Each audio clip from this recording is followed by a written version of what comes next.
Hi, Simon. You right? Yeah, hi. How you doing? Another Wednesday. Yeah. What's that? It's bloody hot here. They reckon it's the same temperature in Singapore today. Oh yeah. Wow. Hang on. Sound. Turn the sound down. Shut up. That's it. Every week I forget to turn that sound off. Yeah. So got a few people in the chat already. Let me just say hi to a few people. So hi to Na first here. Marky Mark, all the way from Mountain View, California. And lots of messages from Marky Mark. Hi Tilt and Mr. Superstar. So I don't know what it's going to be like today, guys, because it's very, very hot. As I say, they're probably people are at work or they're in the garden. They don't want to be sitting in front of a PC, but we'll see how it goes. We've got a few people coming in now. So I forgot. Didn't you just have a bank holiday there? Was that a bank holiday in England? Monday. Oh yeah. What was that then? What's that? What's the special? I didn't realise it was one in June. I thought it was May the 1st. Or I don't bloody know. Don't make any difference to me. You only live there. Anyway. Huh?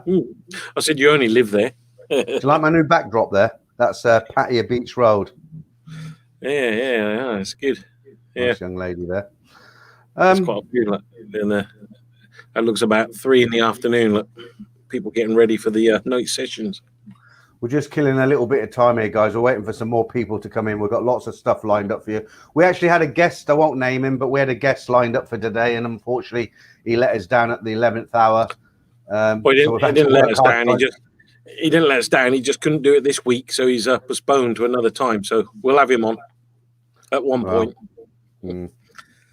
What was that? Oh, Marky Mark, these 4 a.m. start times on the West Coast are tough. Jesus, 4 a.m. and you're up. It might be up for work. Yeah. I was watching somebody's live stream the other day. It was going for like 4.5 hours. He was on his own. That's a long time, isn't it? Cool, yeah. I won't mention any names. Well, it's hard enough. I mean, yeah. What do you talk about for 4.5 hours? I don't know. I think he brings people into the stream. Oh, right, yeah. I suppose so, yeah. Well, I mean, yeah, I suppose that kills time for sure. Better way. So what's the latest then? You're in Thailand. I'm in the UK. What's the latest? What's happening? Hang on, just got to rewind. Start again. Joe's just joined. He says start over. Okay. No. Hi to Daniel Hinkley. Hi to going on? Joe Blow. Oh, just really quickly. No, I'll tell you at the end because you might all clear off. Yeah. So what's the latest, Simon? You're in Thailand. We're in the UK, or most of us. Well, yeah. I mean, to be getting worse, not better. No, I mean, it's like, I don't know. It seems like it's getting better, and then on the other hand, you get more cases. But I mean, today they said we had 3,000. What was it? 3,400 odd. But out of that, over 1,000 of them were in the prisons again. So, the normal cases for the general public are still in the couple of thousands, which is it's not good, but it's not like going crazy and getting up into the tens of thousands yet.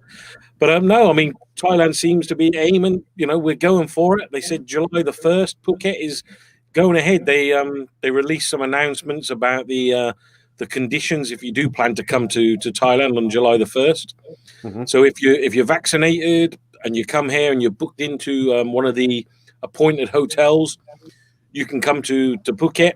7 days you have to stay in that hotel, and then after that, that's it. You're free to roam wherever you want. So it looks like it's great. It's opening up. So positive news. I get mixed messages. I get mixed messages when I read when I go through all the periodicals online. Like I mentioned in my stream a week ago, it's they're opening field hospitals and stuff like that, and you think, well, is it really going to be okay? I mean, just on a contrast, in the UK, I was just reading in the Daily Mail this morning. I know you don't like the Daily Mail. It's because it's on my phone. But they said yesterday was the first day since last year that we haven't had a death in the UK from what's going on at the moment. So, yeah, it's definitely improved here. But, I mean, we want to go there, not stay here. No, but I mean, the good news is, like you say, I mean, I see all these other countries getting vaccinated. Obviously, Thailand's not quite there yet with the vaccinations, but if you're coming from the US, the UK, some of the other countries, as long as you're vaccinated, you can now come to Thailand in July for seven days. You have to stay in Phuket and in the hotel that they assign. But after that, you're free to roam anywhere. So I mean, that's really cut it down, and I think getting people back on track. And Qatar, I think it's Qatar Airlines. They're now said that they're going to start doing 4 flights a week, starting July the 1st, and obviously other airlines are now following. But like I say, they're just clearing up all the little nitty gritty points about, because there was so many questions. They had a meeting, with the tourism authority of Thailand, and obviously everyone had loads of questions like, well, what if if my family are in Phuket and I come there, if my family are in Thailand and I come to Phuket, can they come and visit me? And do I have to stay in one of the appointed hotels or can I stay in my home or someone else's home? So all of them questions, they're trying to answer. So there's a couple of websites that have got all the, the replies to those. And over the next few days or couple of weeks, they'll clarify a lot of those points. But so July the 1st looks set to start. So yeah. Yeah, but what about all the? I don't want to talk about this for the whole stream, but just quickly, what about the quarantine thing? I mean, that's what I'm saying. Well, no, you haven't. That's what I mean. In July. No, well, only Phuket. But Phuket is what they're calling like a sandbox experiment. So if you're coming from these countries, if you've got vaccinations and you arrive in Phuket, you stay 7 days in the appointed hotels, but you can go anywhere on the island. It's not like you have to stay in that room. You can travel everywhere, you're on holiday. But after 7 days, you can go anywhere. You can move hotels. You don't have to stay in the special appointed hotels. So, and also, if you come for 7 days, you could spend the first 2 nights in this appointed hotel, move to another one. So as long as they're appointed hotels for the first 7 days, then after that, you're free to do what you want wherever you go. All sounds a bit desperate to me. I mean, I wouldn't. Well, I mean, I don't. Thing is, I mean, well, yeah, it is. Well, I wouldn't say desperate. I mean, obviously, the whole country's gagging to get back to normal. With the Thailand is desperate for tourists. They want as many as possible, and they need to get it open as quick as possible. And so that's why they're trying this as an experiment. Because, I mean, Bangkok, they were trying to open 5 types of venues. So, there was the tattoo parlors, not massage, wellness parks, museums, and and fitness. So they wanted to reopen them in Bangkok, so at least people can start getting a little bit back to normal. And that was all set. And then the government said, no, forget it. So they knocked that on the head, which was a bit of a blow. So, so they're waiting to see now on June the 12th, there'll be another meeting and then see if that changes again. But okay, let's move on a little bit. I just want to say hello to a few more people who've joined us now. There's a question for you there, Simon. Marky Mark. Simon, is there another cartoon in the works? Yes, you'll be glad to hear. I mean, there is another cartoon. It should be up hopefully later today, Thailand time. So I mean, I've got quite a few hours left to do on it. But last week midnight, wasn't it, or something like that? My time, 2 in the morning Thai time. I finished. It was like, my eyes were like, I won't say piss holes in the snow. And I believe, no promises, but we might have a little visit in your studio from Nat today, right? Well, yeah, I mean, she might be popping by. I mean, we've got some more voices. We had to re-record some of the voices, so she's coming in to do another session in a little while. So, she might say hello. Not disappearing for half an hour. Right, so who else we got? Just want to say hi to people I haven't said hi to. Lucan, Thailand, been watching for years. Thanks very much for that. Joe Blow, start over again. Yeah, you've read that one. David Hinkley, great show, guys. Thanks. Right, someone's just given us a super chat. Marky Mark, $10. Thanks a lot for that. Thanks for that, Mark. Appreciate that. That's about 8 Kronenbergs. Okay. Who else we got there? Daniel Hinkley. That's a bottle of blend. That is. Good day from down under. Zimmy. Can you pronounce that? GRK on the end of it. Zimmy Gurk, is it? Or Zimmy Gurk, or something like that. Yeah. V-Nod. Anyway, hi. Vinod Pontin. Hi. Nomado overseas. Good afternoon, folks. Tiger's Den. Ralph, yo, dog. What are you doing down in in Patty. Are you having fun? Right, I got a question here from Anil. I'm going to try and answer this. Anil City, you're in India, right? Okay, so hi, I'm from India. Is tourists allowed from India in case all conditions imposed by Thailand authorities are fulfilled? So I think what you're trying to say is if Thailand opens up, because of what's going on in India at the moment, are they going to be a special case where they say, no, we're not going to let anybody in? So, I mean, I haven't heard that they've kind of singled out India, but obviously, you know, you're going to need certificates and you know, you're just going to be able to prove you've had jabs and things. But the rules change by the day, don't they? So you don't know. I mean, I'm not trying to avoid the question. It's just really hard to answer it. Yeah. Lost in Australia. There is no chance of me getting out of Australia until I'm immunised, let alone getting into Thailand. Yeah, Australia's quite strict at the moment. J&T Entertainment. Dave Andrew, Qatar no good for us in the UK. You must book a direct flight to take advantage of the sandbox area if you're okay with quarantine. Yeah, that's good actually, because that'll. Is it Dave Andrew? Is that your name? Dave, I'll just presume it is Dave. That's good because we're going to do some question and answers again today. I think this will be the last week because we won't have any more. But one of the questions is to do with direct flights and, you know, stop off flights. So I'll get into that later. And then hi to Joe Blow from Delaware in the USA. Aaron Hastings, did I get my story, Peter? I sent Sunday, I think. If you sent it, I've got it. Don't worry. I always send an email out when I upload a story. And Ralph Tiger's down. I'm well. The beaches are back open. That's good. Hi, that's Tulip. good. Hi. Okay. Yeah, I think that's it. Look, you were just saying. I mean, you know, like one of the comments there was Qatar is doing, you know, the 4 flights a week apparently from July. But I'm sure once the 1st of July starts, if the first week starts, you know, going well, I'm sure you'll get more and more airlines doing the flights because everyone's just waiting to find out. You know, is it going to work? Is it going to go according to plan? Have they ironed out all the problems? All those questions that go unanswered that, like I said, that the tourism authority had. So yeah, so anyway, thumbs up. Thailand's getting reopened, and yay! Yeah, I mean, realistically, I'm kind of thinking if I had to hope and pray and all the rest of it. Don't forget, I work part time, so even if they said right, you can all come tomorrow, I couldn't come because I can only come during school holidays. So I'd like to think by what we know, June, July, August, September. I'd like to think Christmas it'll be open. I mean, but you never know, do you? Some people are saying 2023, but well, there was an article the other day, and that was you know, they're saying, you know, it won't recover until 2026. You know, they keep extending and everything. Well, yeah, I know. I mean, for sure, but no, I mean the other thing is, you know, when you were saying about September, what they're planning, they're trying to get all the 70% of the population here vaccinated by the end of September. So they've got so many million of AstraZeneca, Pfizer ordered, and so their plan is to get the population. And I think, you know, it's like most other countries. Once they start doing that, then people will start relaxing a bit and hopefully opening up. But yeah. Okay. Should we move on from the old?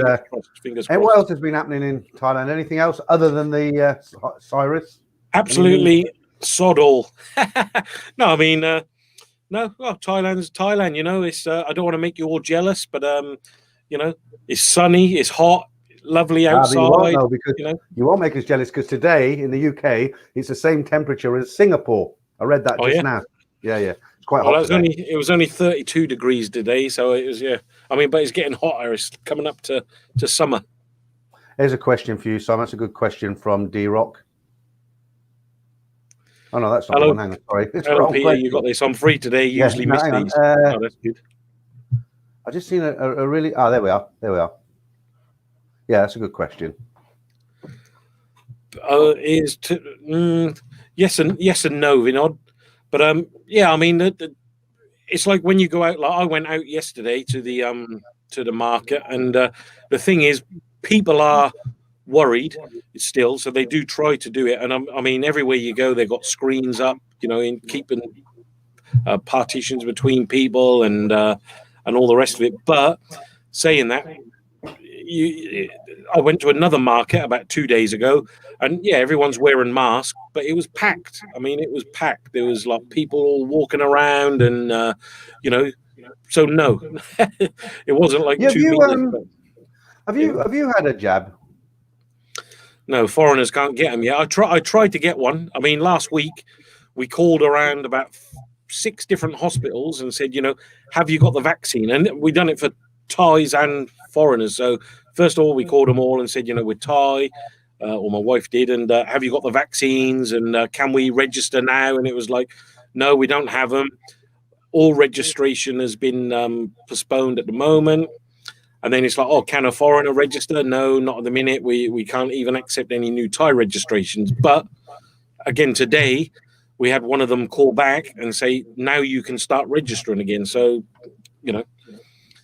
Hey, Franco. Simon, are the beaches open as normal, i.e. renting the deck chairs?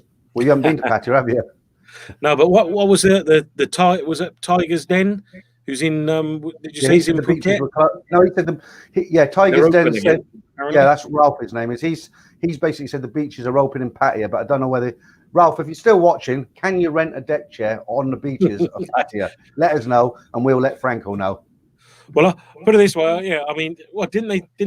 They were trying to clear up all that, weren't they? They were trying to keep all the deck chairs off the beaches before all this happened. But yeah, who knows? Okay, so what do you want to do next? Then let's move away from this Cyrus thing. That's all we hear about.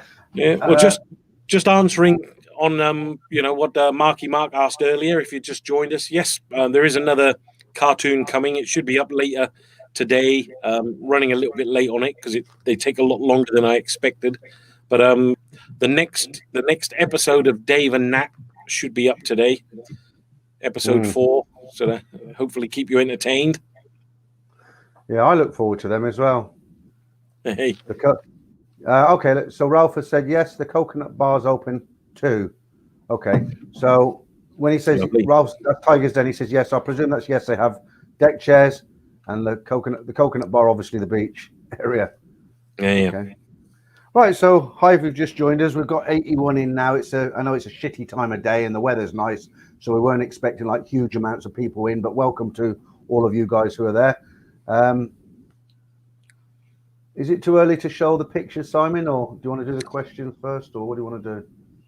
I think you should save your pictures for the finale. We've got some great pictures for you later on, guys. Comparisons from Peter in his cross-dressing uniform. Let me just show them one to give them a taste of what we're going to get, because actually you were out drunk one night, and I remember you telling me you accidentally picked up a lady boy. Do you remember? Who, me? You won't admit it on air, but unfortunately, you gave that lady boy your contact, your email address. Is that the one that was sitting with you?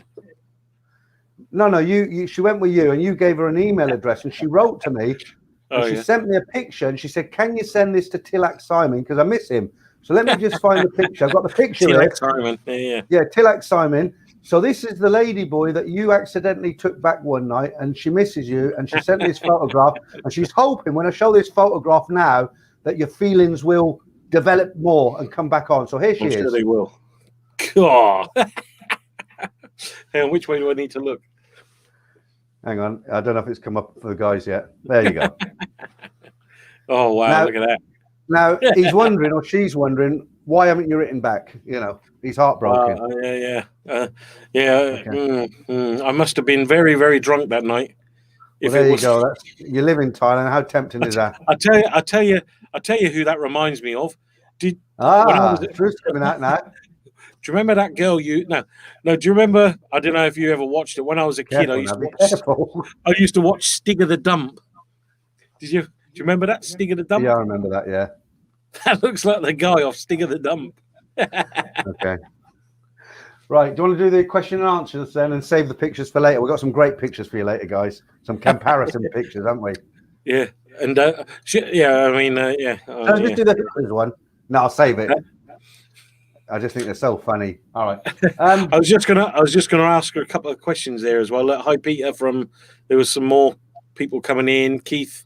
Hi, Keith. Aaron. Where in Thailand do you live, Simon? And where in UK, Peter? So for me, I'm in Bangkok. I'm in an area. How's that for a flipping username? Which one? It's coming up now. I mean, you don't get a better username than that. What, Moist Crack McGee? Yeah. I've seen him on other streams. I remember the name. How you doing anyway? Yeah, hi, Moist Crack McGee. Yeah. I hope Nat pops by later. She might come by, right? Yeah. Nat is dropping in today. I don't think. Well, we'll see. But no, she is dropping in. We've got to do some more recording. So Has she text you, or is she on the way, or? I don't know where she is, but she said she was going to come here about 6:30. So let's Nat see. and Dave from the cartoons. Well, we might be getting a little visit from Nat later on. Yeah. Right, Keith Oral. Bigfoot. Guys, if one is not sure if it's a lady's boy or a lady, what's the next step one takes? I can think of 10 answers, but they're just not suitable for YouTube. Tim Howard. Hi, Peter. Just finished work. Hi, Tim. Marky Mark, Bigfoot has just been spotted in Pattaya. Okay. You want to mix a bit more water with that one. Yeah, Eugene. That was the Thai version of Arnie. That's Conan the Barbarian. Answers. Just talking nonsense now, as usual. You want to go? Are you going first or not? So what it is, guys, we get asked questions from time to time. Some go to Simon's email address, some go to mine. And just as a bit of a filler for fun, Simon's got 5 questions and answers. I've got 5 questions and answers. I don't think we'll be able to do them after this week because I've kind of run out after these. What about you, Simon? Yeah, no, I mean, yeah, let's see. I mean, it depends how many questions get sent in. So if anybody does have anything to ask, then send them in. We'll always try to answer them.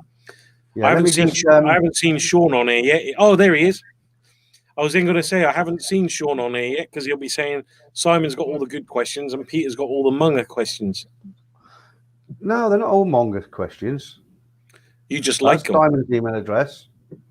You just like the Munger questions. Yeah, that's yours. And then I'll do mine. I've done the exchange rates as well today. I'll put them up on the screen in a second. The Thai baht's got slightly stronger again. All the currencies have gone down, but only by a few satang. You get like 83 baht and 22 satang, the satang part. All the currencies are kind of falling down a little bit, but not that you'd notice too much. There you go. I was going to say, before we do get into our stuff, there's some interesting things on here.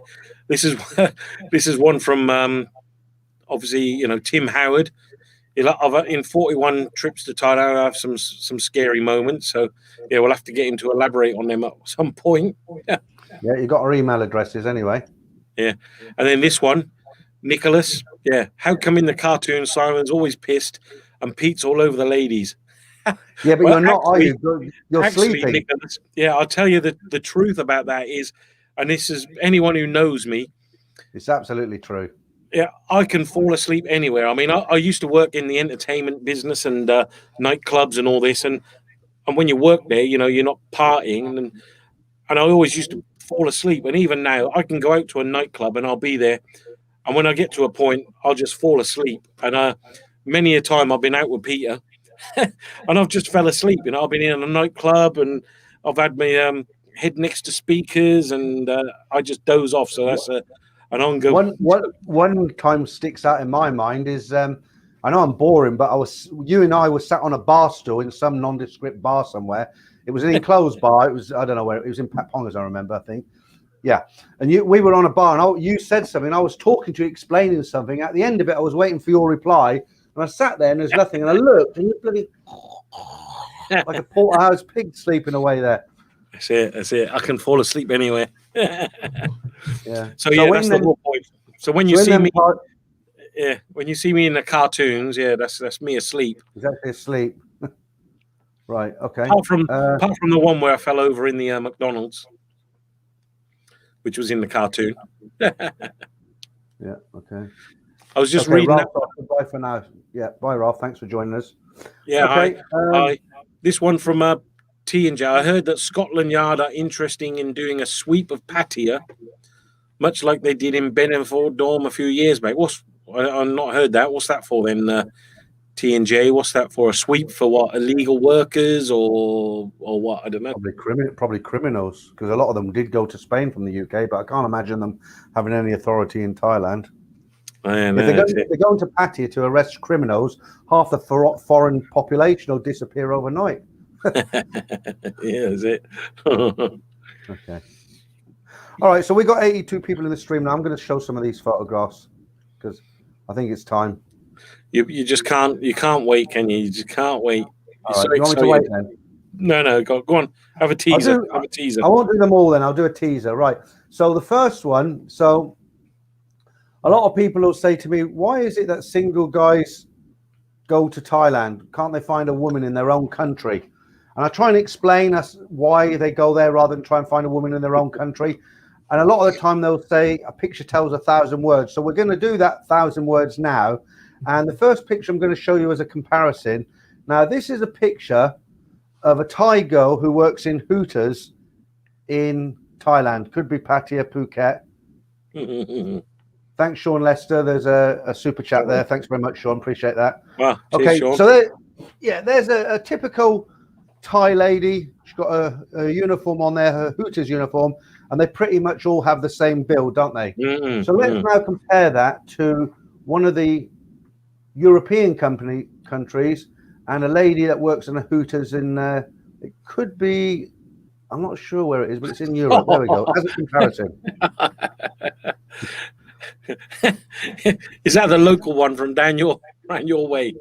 So there's a little bit of a difference there. So, you know, when these people say, why do single guys go off to, you know, there you go. There's the European lady, and back to the Thai lady there. Shall I do one more or save the rest for later? Oh, dear. No, we'll save them for later. We've got some good ones up there. Right. Okay. Right. Moist Crap McGee. I think I'm the only one that didn't come here for girls. It sounds like, yeah, it's a bit of a manga channel at the moment, isn't it? Try dancing. So what did you come here for? Why men go abroad? I was going to say to Moist Crack McGee. What did you come here for? Share. Into the Fire says a lot of love in there. I presume you're talking about the European lady there. T&J no, I mean you're joking, but that actually is a true point. You say it depends on your perception of Hooters. I mean, there is a lot of guys, and I've met them in Thailand lots of times. They don't. I'm talking single guys, obviously. They don't go for this petite look. You know, they do like let's just say larger ladies. It's just they just prefer them like that. It's, you know, each to his own.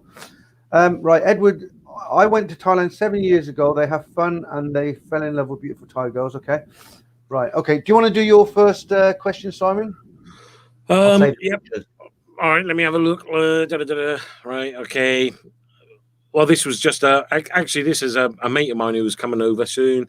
Just says, hi, Simon. Is it better to buy or rent a property if planning to come to Thailand to live long term?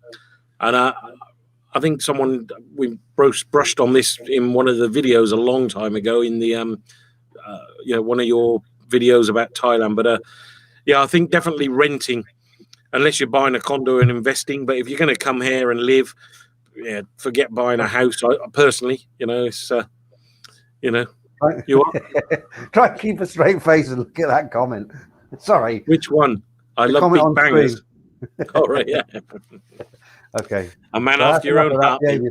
Yeah. Okay. Yeah. So renting, I think renting a condo, renting a house, you can get some really good deals, especially now. And if you're coming after, obviously, all the situation is over, loads of good deals around. I mean, you can get a decent 3-4 bedroom house for about 20,000 baht with a pool and everything in just outside Bangkok. Put Pattaya as well. I've always said that as well. People have said to me, why didn't, you know, when you live there, why didn't you buy a property? But it's not worth it, is it really? Because, you know, they're hard to sell as well, aren't they? A lot of them. You were saying last week on that, your estate where you live, where they call it, what, a Muban, is it? You said the houses that have been up for sale for like 10 years, they couldn't shift them, right? Yeah, that's it. Second-hand housing market here is nothing like the UK and everything else. So if you try to sell a house, forget it. I mean, I saw one actually yesterday and it's a lovely house. I think it's in Hua Hin. So it's like a 5-bedroom, massive house. Yeah, I just saw it on one of the Facebook groups. It was coming up, and it's like a 5-bedroom house on one rai of land, which is 1,600 square meters, and it was 17 million. They've just reduced it to 10 million. So it's like, you know, 7 million price drop. 40%, isn't it, nearly?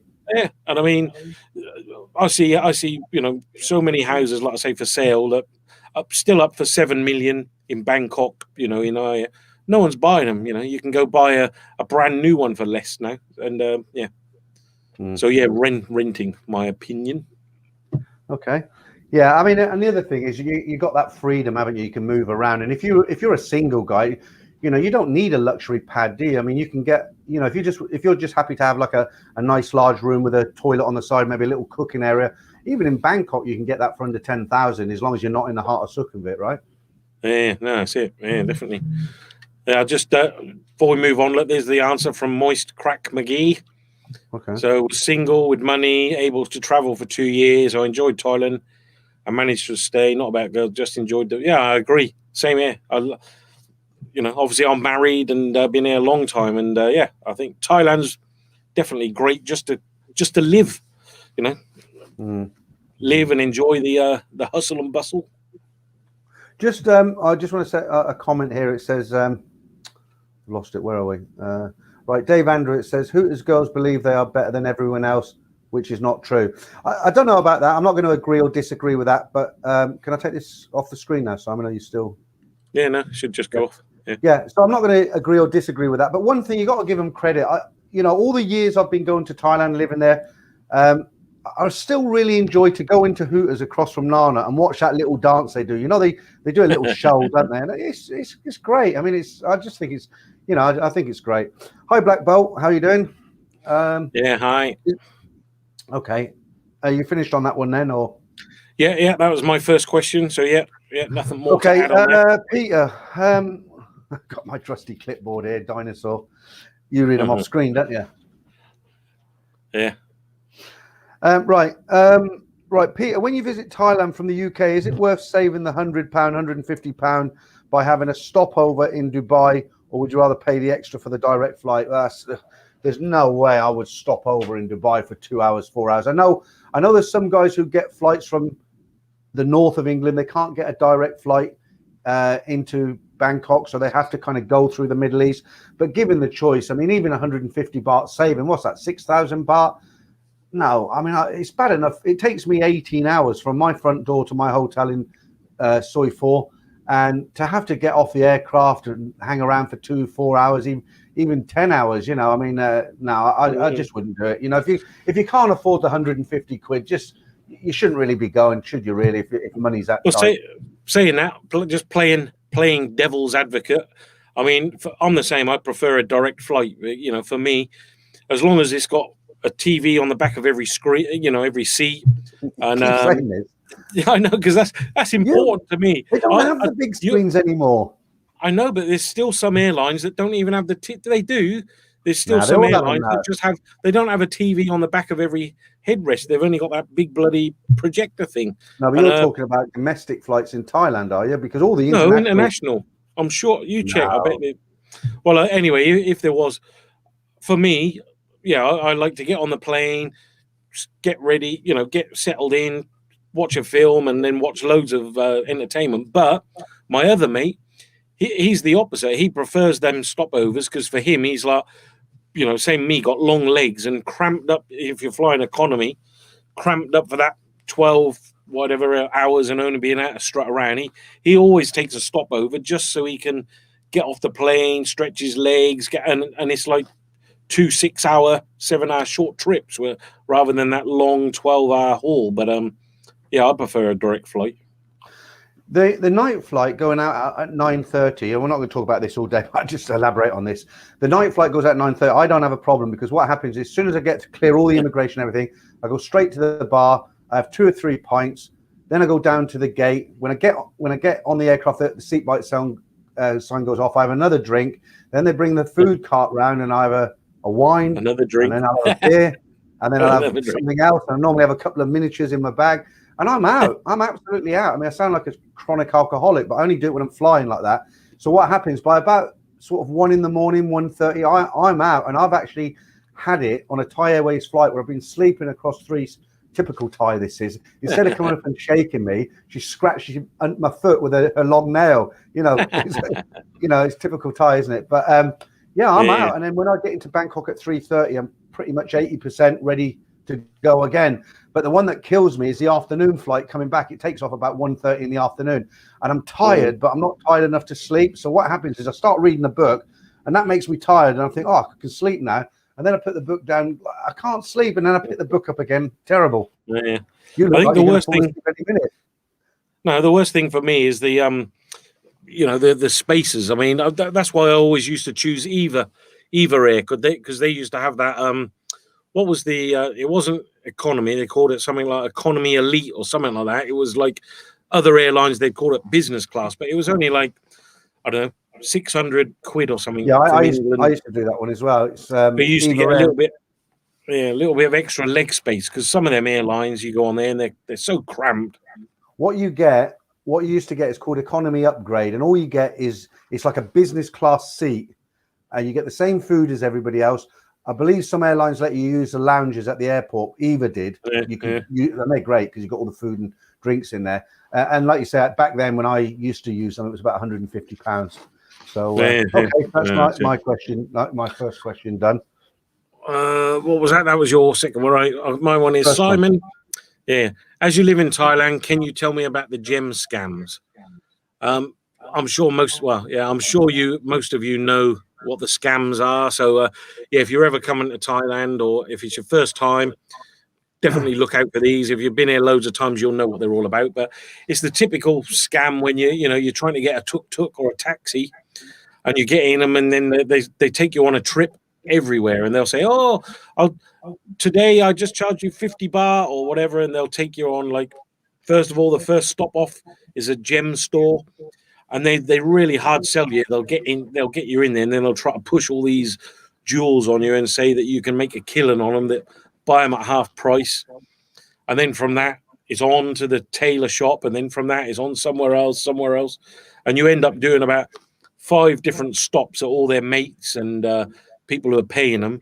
And if you want a free trip around Bangkok and see some sights and have a bit of fun and can waste a day, it's worth doing. But if not, stay away from them. If they say, "Oh, I just take you," say, no, get out. But yeah.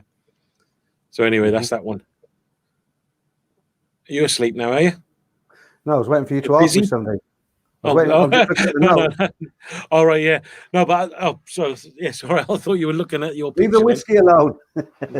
But yeah, so I mean, I think I was going to then say to you, because I think you got scammed as well, didn't you, by someone when you came here? I remember you telling me. It was a tailor's. Oh, when I worked in. Yeah, it was in the really early days before I was actually living full time in Thailand. I was working in Singapore at the time, and I had to come over to Thailand for just a couple of nights. I think it was 3 nights. I was looking for something in Thailand to take back to Singapore. I won't go into all the boring details, but I knew the suits were quite cheap, and I went into one of the Indian tailors, shops on near Soi 4 across the road there, and they got the material out. I thought, yeah, this is nice, and they measured me up, and I thought, yeah, it's good. Give me the price. It was real cheap at the time. I mean, real cheap. And then I said, yeah, I'll have 3 of them. I ordered 3 of them. They said, well, look, we'll have them finished by. I was leaving the next morning early, and they said, look, we'll get them to your hotel tonight. Can you pay now? And I'll make sure and I said, yeah, okay, I'll pay now. And I paid for all 3. There's no problem there. And he said, look, what number? We'll ring your hotel room when we get there, and 100% they'll be in your room tonight. And I trusted them, and they turned up. The suits turned up. And I just, because I was on an early flight and I was packing, I just put them in the bag, didn't think anything more of it. Got to Singapore, and a couple of days later, I started taking them out of the bag, and they fitted me like a glove. But the problem was they used a real shitty, cheap material. It wasn't the one the one I chose would have been more expensive than this material. So they've done exactly what they said they would, but the problem is they ripped me off on the material. So once bitten, I must admit though, some of the the tailor shops here are really good. I mean, I don't know.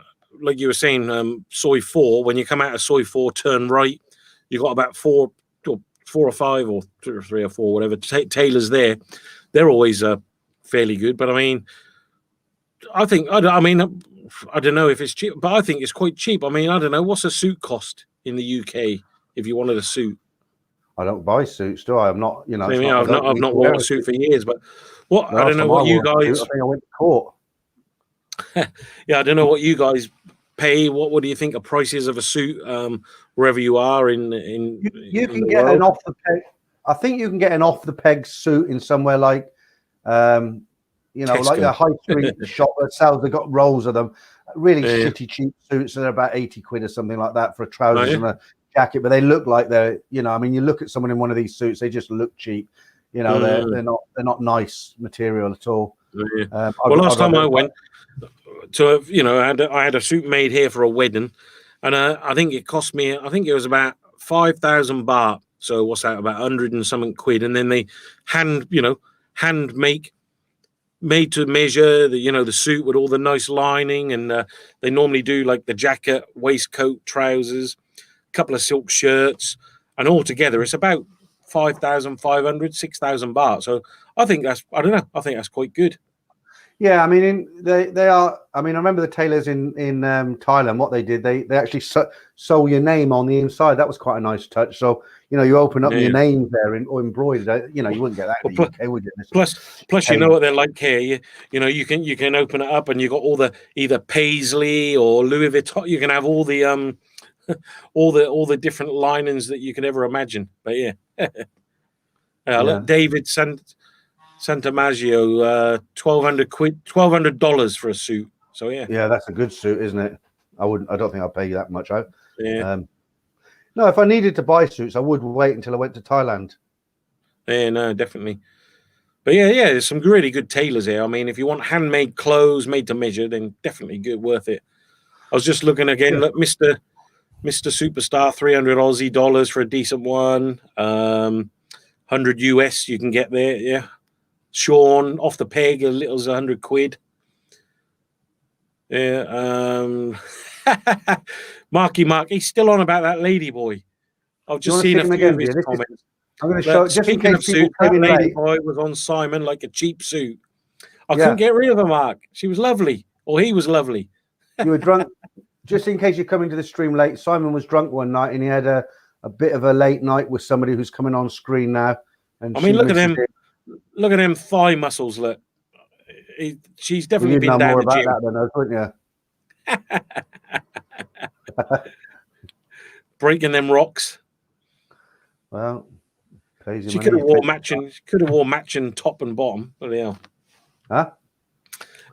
I said she could have worn some matching tops and bottoms.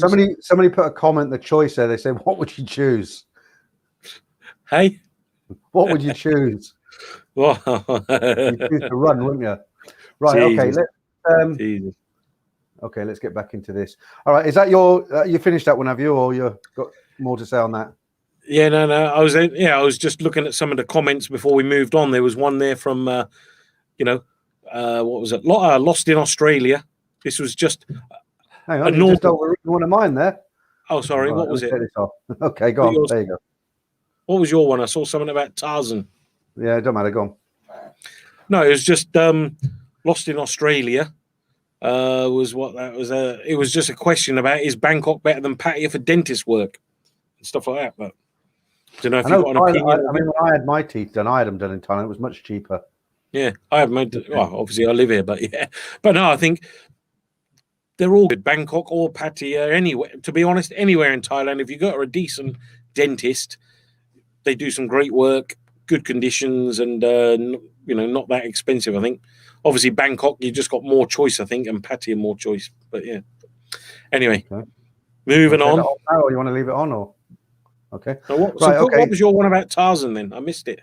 It's gone now. I don't know. Right, I'll move on to my next. Have you done with that one? Or yeah. All done. Okay. All done. Right. Next question, Peter. Have you ever seen bar girls or lady boys attack a foreigner, and why? And the answer is yes, several times. You must have seen it as well, right, Simon? Honestly, though, I can't think of a time when a foreigner has been attacked when it hasn't been his own fault. He's really wound the ties up. He's done something to get them going. I mean, I was in one of the go-go bars in Nana-Plaza one night, and I was watching this guy. I don't know why. The stage is there, and I'm sitting here with a friend, and I don't know why my eyes caught this guy walking out, and I just followed him out. He got to the door, and one of the dancers had come off stage, had a Heineken bottle, just cracked it over the back of his head, and I later found out that he was drunk, and he was there, and he was saying, "Oh, you've got a fat ass, and you've got this, and you've had kids," and so it's not surprising, is it? I've seen the worst one. I've got to be careful how I say this now. There was a guy who, and this is a true story, right? There's a guy who lived in Bangkok, and he was involved in, let's just say, exotic movies. I'm sure you know what I mean. And they use local talent in this movie, if that makes sense.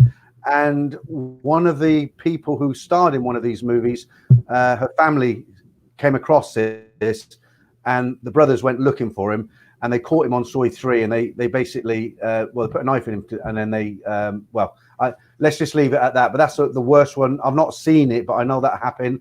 But the one that's most common is seeing beer bottles get smashed across people's heads. I've seen Thais do it to Thais, not just foreigners. There was, I think I mentioned before, one time I was walking to come to yours in Bangna, and I was going to get a taxi just on, where the petrol station is on Sukhumvit there, just as you come out of Soy 4.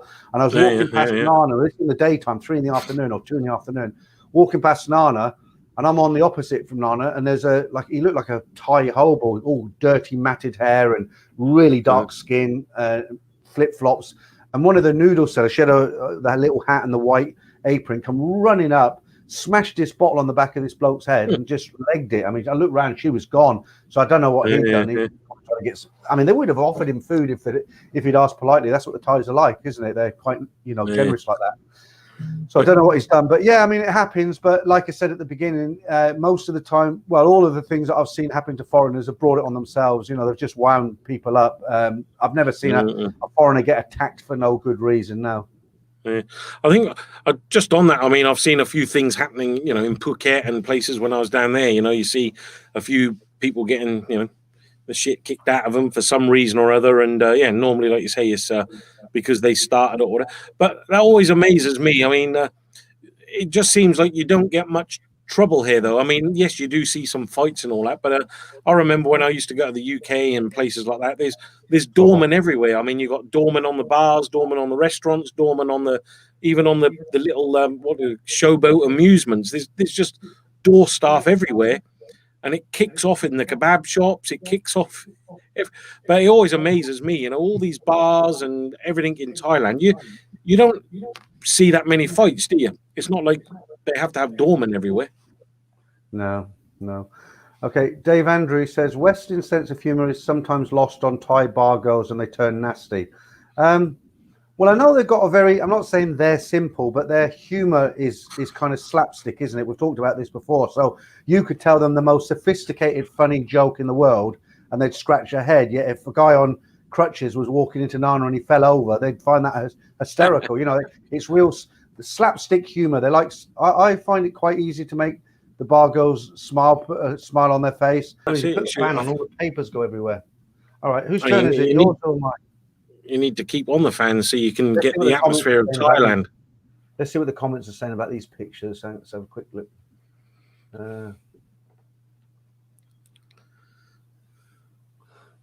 Moist crack.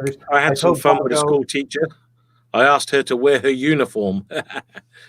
That's it. That's the benefit of dating a teacher. Marky Mark should be taller lying down. That's one thing that confused me. When I first obviously came here, when you see the teachers, they look like army. I thought they were army, because they wear these uniforms and all that, but they look like army uniforms. But they are teachers. That one that you put on, I mean, looks like a military uniform, but they're the teacher uniforms. Yeah, the Thai officer can put me in handcuffs anytime. I'm going back to school from David. Taxi to Lao, they love their uniforms. Oh, that's it. Yeah. Ben Lim, greetings from Singapore. Ben, you know what? It's actually when I went to Singapore the first time, I thought this is a hot country, but we're the same temperature as you today. So the UK is having some extremely good weather, and it's very, very hot. So what is the temperature there, though? When you say it's the same as Singapore, what is it? I don't know. It's in the high 20s. Gee, high 20. That's the thing that I found as well. When you're in Thailand, you get used to 32, 33 degrees. And then when the temperature drops to like 20, 19, it's like, Jesus, it's cold, and you see people putting their jumpers on and all that. And yet, obviously, when you're in England, 20 degrees, that's it. Shirts off, summer, out in the barbecues. But yeah. That's it. Don't upset Eugene and the rest. Yeah. Right. Well, so yeah, I done my 5 degrees in Australia. Jeez. Lost in Australia, more chins than a Chinese phone book. That's a good one. Yes, yeah. Super Spurs. She T won't and drown. I guess you mean the last T one. and J Entertainment. How old are your wives? Well, if I told you, she'd probably kill me. She's older than me, and I'm 50. Is she? but Older than she you? looks young. Yeah, she's Bloody does older look than younger me, than but you. my wife looks far younger than me, and she's actually got better the older she gets. I looked at some photos of her when she was like 20 something, and she was a bit she wasn't chubby, but her face was a lot fuller. Now she's 52 and looks better than she did then. But yeah, so that's quite interesting. So Taxi Dalal says it's 22 centigrade here in Derbyshire, cold for the ties. And then Roblox Cambridge says 27 C here in London. It does make a big difference. The further north you get, the colder it gets. My daughter goes to Birmingham University. I'm about an hour south of there, and we can notice a difference when we drive from here to Birmingham and we're walking around Birmingham. I can notice somebody's going to leave a comment now and say you British love to talk about the weather, but I was just responding to that every point. time. I'm going to have to put my fan on here because it is getting really hot, but all my papers will go blown everywhere. So let me just get ready for that. Yeah, but I think as well that look at that. Yeah. Isn't that the British traditional British clothing, shell suits and tracksuit bottoms? Shows you haven't been here for a long time. Not anymore. Isn't it? What they upgraded now. Right, lost in Australia, 90 degrees earlier in Port. Let's get back into a few more of these questions now. We're getting well off track, aren't we? Yeah. Melee World Uncut, how you've both developed the channel over the past few weeks, months, has been a pleasure to witness. Thank you for that. Hello from Samui, 34 degrees, very nice. 28 degrees before 8 p.m. boys. Greetings from warm Nassam Road, Singapore. Yeah, okay. So I think that's what it is here. We're about 27 degrees today. Singapore's about 28. Any more big banger pictures from TJ Entertainment? No, I mean, the thing is, I was actually planning to make a video. The video was going to be called Comparisons Between Thais and Western. Peter's, no, sorry. I thought you were on about you were going to make a porn video. Starring Peter. So, no, I forgot what I was going to say there. All right. Paul Patty, hello, Peter and Co. Marky Mark Peter, I hope you're not going commando. Oh, Jesus. Funny. That just reminded me about someone else, that commando. Anyway, I don't know if you're into Friends. Do you watch Friends? Did you ever watch Friends? It wasn't my sort of thing, no. I watched the Friends, what do you call it? The Friends reunion show the other day. And that was one of the funny things in when Joey comes out and he's got all of Chandler's clothes on and then he starts doing lunges. And that's what he says there. He's like, yes, and by the way, I am commando. But yeah, that was funny. Anyway, I just had a picture of you for some reason. Right. And I can't get out of my head now. You commando. Right, D-Rock, that's it. That's what I was going to say. D-Rock, yes, do a video with those pics. So what I was going to say was I was going to make a video with those pictures and call it comparisons between Westerners and Thai people, like the ones I just showed you. But the problem is it's just too much work because you have to, and make sure they're not copyrighted. So you have to find the images, then you have to size each one, then you have to put it into a card that's suitable for a video. And to make a 5-minute video or a 10-minute video, it would take me weeks. So I just had them on the side. And I thought, well, I might as well use them. And we thought about it at the last second and we put them in. Yeah, and that's it. Yeah. Just answering to Kyle Burke, when's your next part of the story coming up? Yeah, we did just mention earlier. The next saga of Dave and Nat is coming hopefully later this evening. I've almost finished. So, you'll be able to see episode 4 soon. Hope you're all enjoying it. But yeah.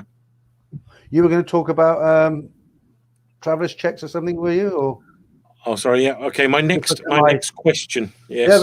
Yeah, I got the clipboard. You see, it might be an old dinosaur, but don't forget, it's all written here in black and white. Look at that. Look, there you go.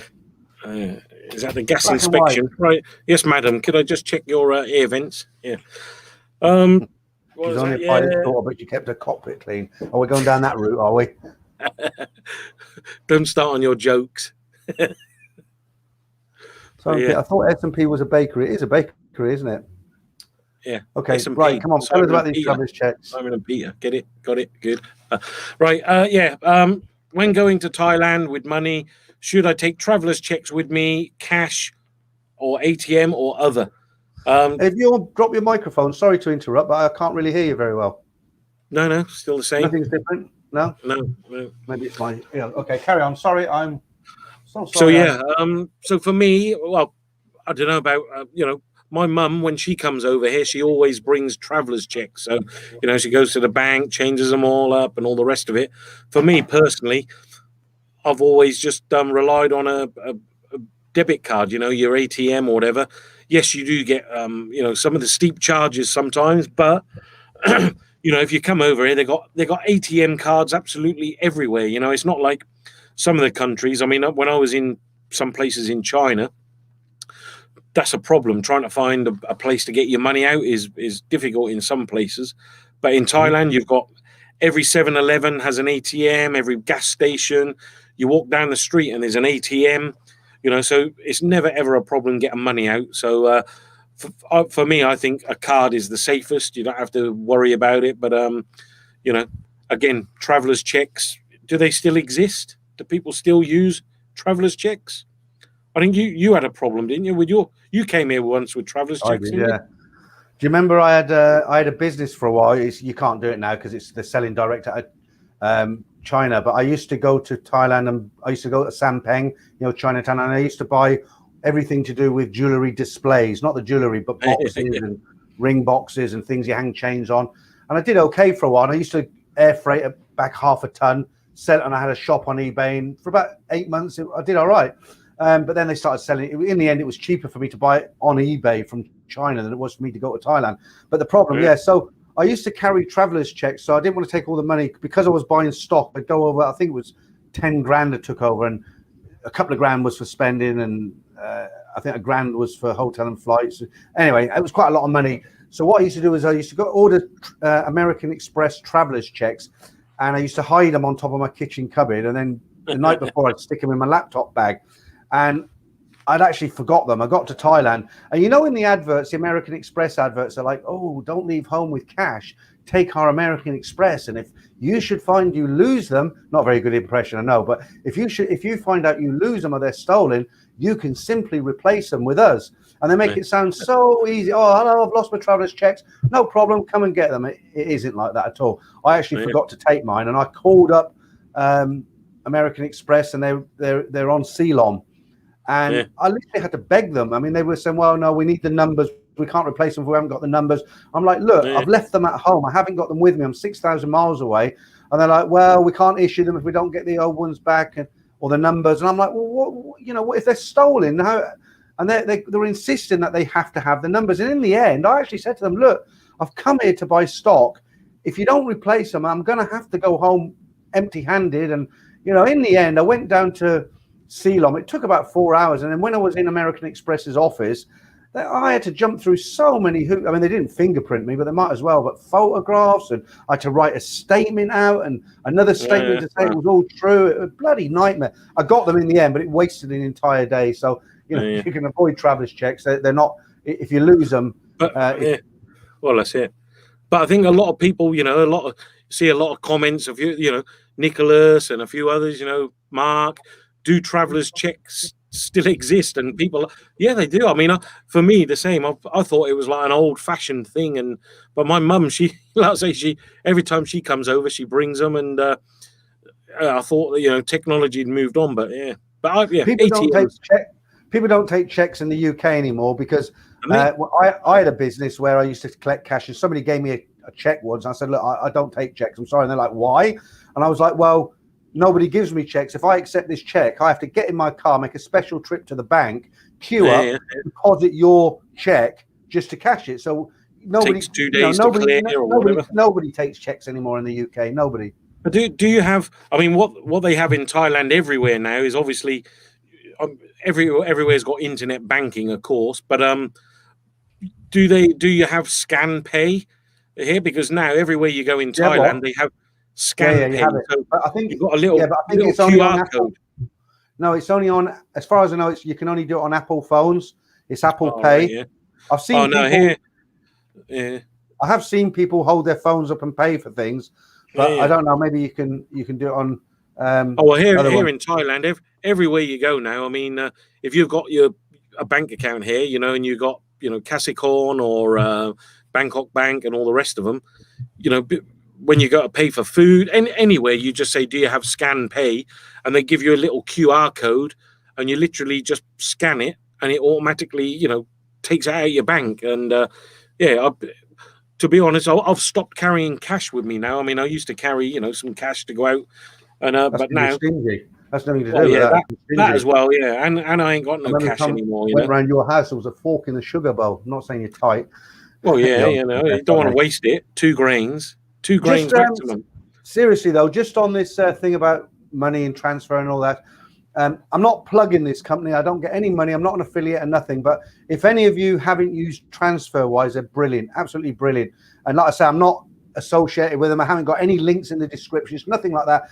Occasionally, I have to send Simon money, or no, you can't do it the other way, can you? You can do it to Thailand. But the thing about TransferWise, they don't actually change up the money. So they have a set fee and it's real low. So what they do is, so I'm going to Thailand, I want Thai baht, and someone's coming here and they want English pounds, and they just swap the money with the 2 people. So there's no exchange, and it's really cheap, it's really fast, it's really reliable. You open an account with them, and I send Simon money. I've sent him a lot of money before for a business we were going to do, and never had a problem. And it's very, very cheap because the bank just can get the drugs across the border.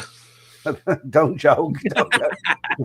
The problem with the banks, you're going to get charged an exchange rate from this end, or that end rather. You're going to get a bank fee from this end, a bank fee from that end. I mean, and Western Union are so expensive; they're just a waste of time as well. Yeah, I mean that the one you were saying there, TransferWise, which I think someone just what was it? Is now called Wise, but yeah, coming from the UK to Thailand, like you say, is easy, right? But when you want to transfer money from Thailand to anywhere else, is still a bit of a chore. Although Kasikorn Bank and the other ones now, they've just made it a lot easier to do international transfers. So I mean, you used to have all the documents, why you're transferring, but now you can pretty much set it up within very short amount of time, like a couple of minutes on your internet banking and transfer. So that's good. Okay. I'm interested in that because I've just put a T&J Entertainment. He says Wise are unreliable. So I'm really surprised you say that because like I say, I've never had a problem. I know lots of people use them. Have you had a bad experience with them? And then underneath this one, totally agree. Wise now. So well, I mean, it'd be interesting. I mean, T&J, interesting to know what your bad experience was because I know a lot of people who use it, including us, and not that we're sponsored in any way, but it's just convenient, a lot cheaper than Western Union and all that. But yeah, interesting to know any bad stories, just so get feedback.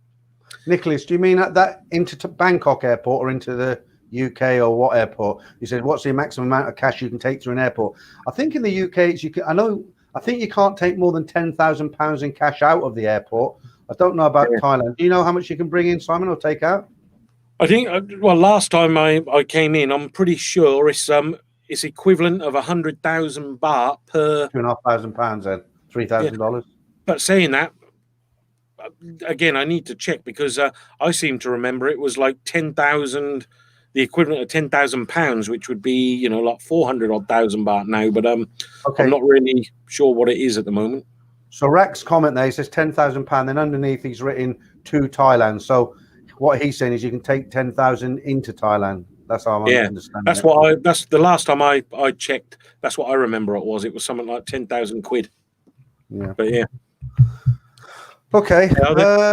Just before you move on, so TJ said, I think his comment. So first time I used Wise Money in Thai account in 3 seconds. Second time it took 24 hours. Challenged them, chatting to an advisor, and they basically said it is what it is. So yeah, I mean, well, that's not bad. 24 hours, is it? Well, no, I mean, but if someone's waiting, I mean, I know Western Union. For me, last time I had Western Union, it was a pain in the ass because someone transferred it to me, and I had to go to Western Union, which they're located within certain branches of banks and all that. And then they spelt my name slightly. It was like I think they missed my middle name, so they put like first last.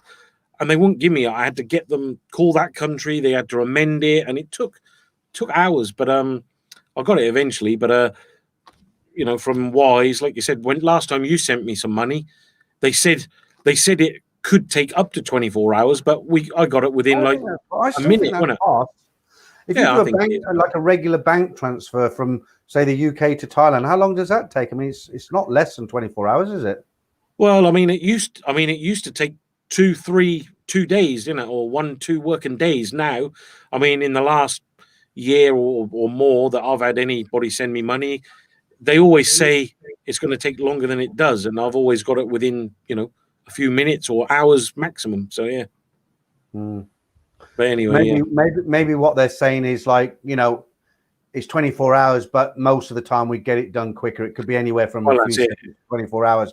So could be a holiday. Basically saying it is what it is. So, you know, it could be a day, but it might be a few seconds. So for me, a day is acceptable. Oh yeah, same. Should say. So yeah, so that was a long-winded one about travelers checks. They do exist. Yeah, just a quick one there. Paul B says Western Union total rip-off. Wise all the way. Yeah, they are very expensive, Western Union, but they are convenient if you need to get them. Somebody once said to me quite a long time ago, if you're in Bangkok and something happens, like you lose your wallet or something, you need fast money, you haven't got a card to use the ATM, you can actually Western Union money to yourself from your bank in the UK, and then although it's expensive, you can get money out in Thailand. As long as you haven't lost your passport, I suppose you've got you've got ID, haven't you? Yeah, just that one from where was it? Paul in Pattaya. So NatWest in the UK, 3 days. So yeah, I mean, you know, it's probably the same for all the banks. Yeah, Lloyd's and NatWest. Yeah. Okay. But I know what I was going to ask you. Just the last thing on this, because it's not called Thailand-Bound, is it? It's Thailand. So no, but just the last. Maybe they could send us some money. Yeah. Am I right in saying you weren't able to send, because you had to send some money to me? I can't remember what it was for, but you can't send money with TransferWise out of Thailand, can you? No, they have. What was the reason they gave you for that? Sorry, what was the reason that they gave you for that? It's just not on their I don't know, one of their matching countries. There's another service called, I think it was D Money or something like that. And in the end, I done it through Kasikorn Bank because, like I said, the first time I had to give them a lot more information. But once it's set up, it's instant from then on. But since that time, now they've relaxed it, so you can add a new payee quite quickly now. So it's yeah. But I don't know why TransferWise don't do it the other way. All right. Before we move on, can I do a little plug? Is that all right? Yeah. So this Saturday, I'll have a live stream for 2 hours, 9 o'clock, as always. I'll be reading out some news articles, what's going on, saying hello to a few people. But that's not what I wanted to plug. What I wanted to plug, did you, for those of you who are watching today, I don't know if you've seen the video I made. I had an interview. I did an interview with a guy called Michael Parrott in the USA. And Michael has quite a large motorcycle accessories outlet shop all around the world. But what he also has is he runs a kind of, with others, an organization that helps people who have been scammed, particularly by females. Not Thailand's very low down the list, actually. You know, when you watch my videos, you think Thailand's the epicenter of of scams, but it's not. It's very low. I mean, compared to countries like, you know, India, Pakistan, Mexico, Indonesia, Philippines, all over.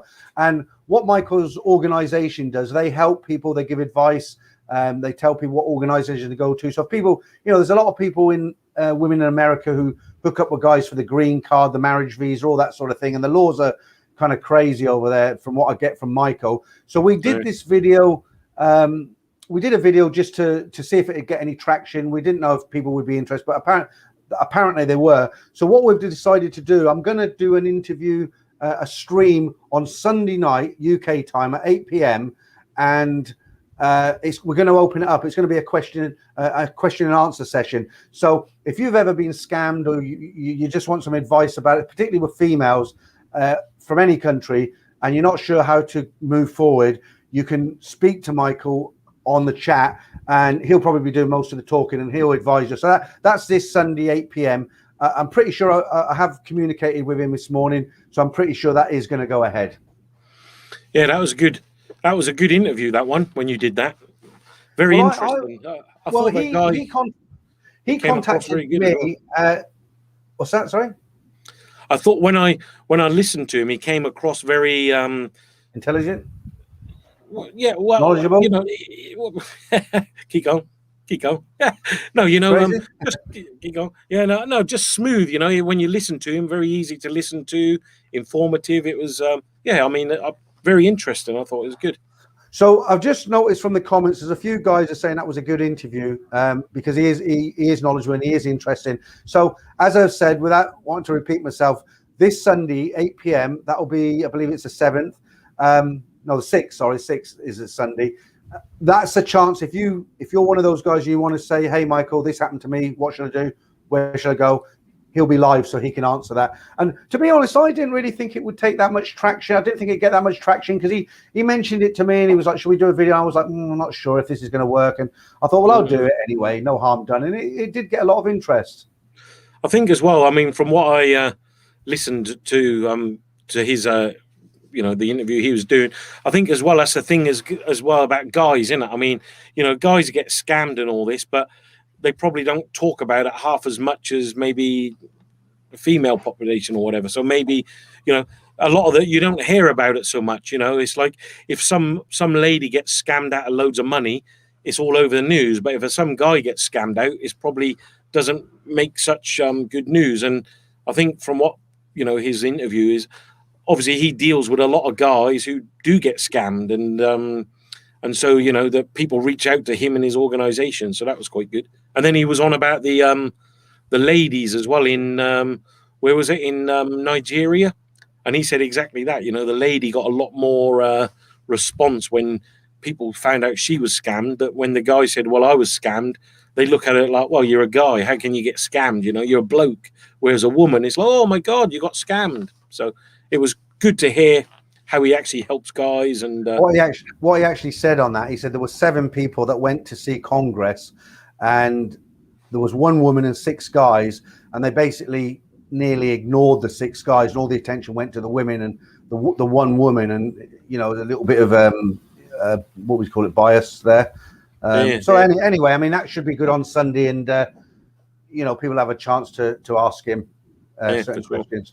But just, you know, just one last thing on this, not the Michael thing, on the scams. I won't get into a big scam story, but one thing that always amazes me when you know, these stories are put up every Saturday. They're all true stories. They're all sent in to me. I just reword some of them. But very often, nearly every week, I'll get comments. I don't always publish them, but people will say, "What a simp that guy was," or "What an idiot that guy was," or "Oh, I can't believe how stupid this guy was." And I can understand why people say that. And some people are, you know, they leave their brains in the UK and they go to Pattaya and fall in love. But you've got to remember as well, there are a lot of guys who have been through really bad relationships in England, you know, not England, around the world.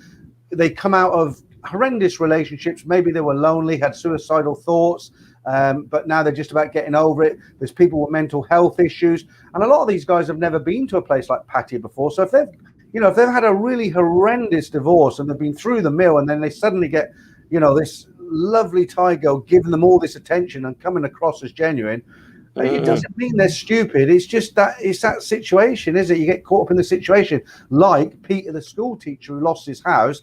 He certainly wasn't stupidly academically. He was a teacher, but he wasn't streetwise. He'd never been to Thailand, and he just believed what he was told. So, you know, I get their messages every single week, and I used to answer them, but I don't bother now because most of the people leave them sort of messages. You can't make them think another way. That's a classic just there from Sean. Yeah, the Prince of Nigeria. So he's emailing me as well. We know the same people that were, and you. We all know he's him. Got like 350 million that he's left me, and I just have to send a £200 release fee. I sent it. Do you think the money will come? Oh yeah, of course. You should check your bank account every day. There's a good channel on YouTube. I can't remember the name of him, but he does these scams. But he's an American guy, fairly young, but he's very good, very good. Have you seen that YouTube channel? I watch the guy where he drags out the scammers when they call him, and because there's the big scams now is where they they call you and they say they're from Microsoft or from something you're else. talking about the Indian call centers, is it? Where they say they're from Microsoft support team and that? There's quite a few. They make pop-ups, and when you look at porn sites and stuff, these pop-ups come up. Your computer's been infected with such and such virus. Call Microsoft support now, and it goes through to an Indian call center, and they basically get on the guy's computer, into his bank. TeamViewer. But there's a guy on YouTube, and his channel is just like exposing them, and he keeps them on the line for like 3 or 4 hours, and then he'll delete their files and all this. But yeah, it's quite good.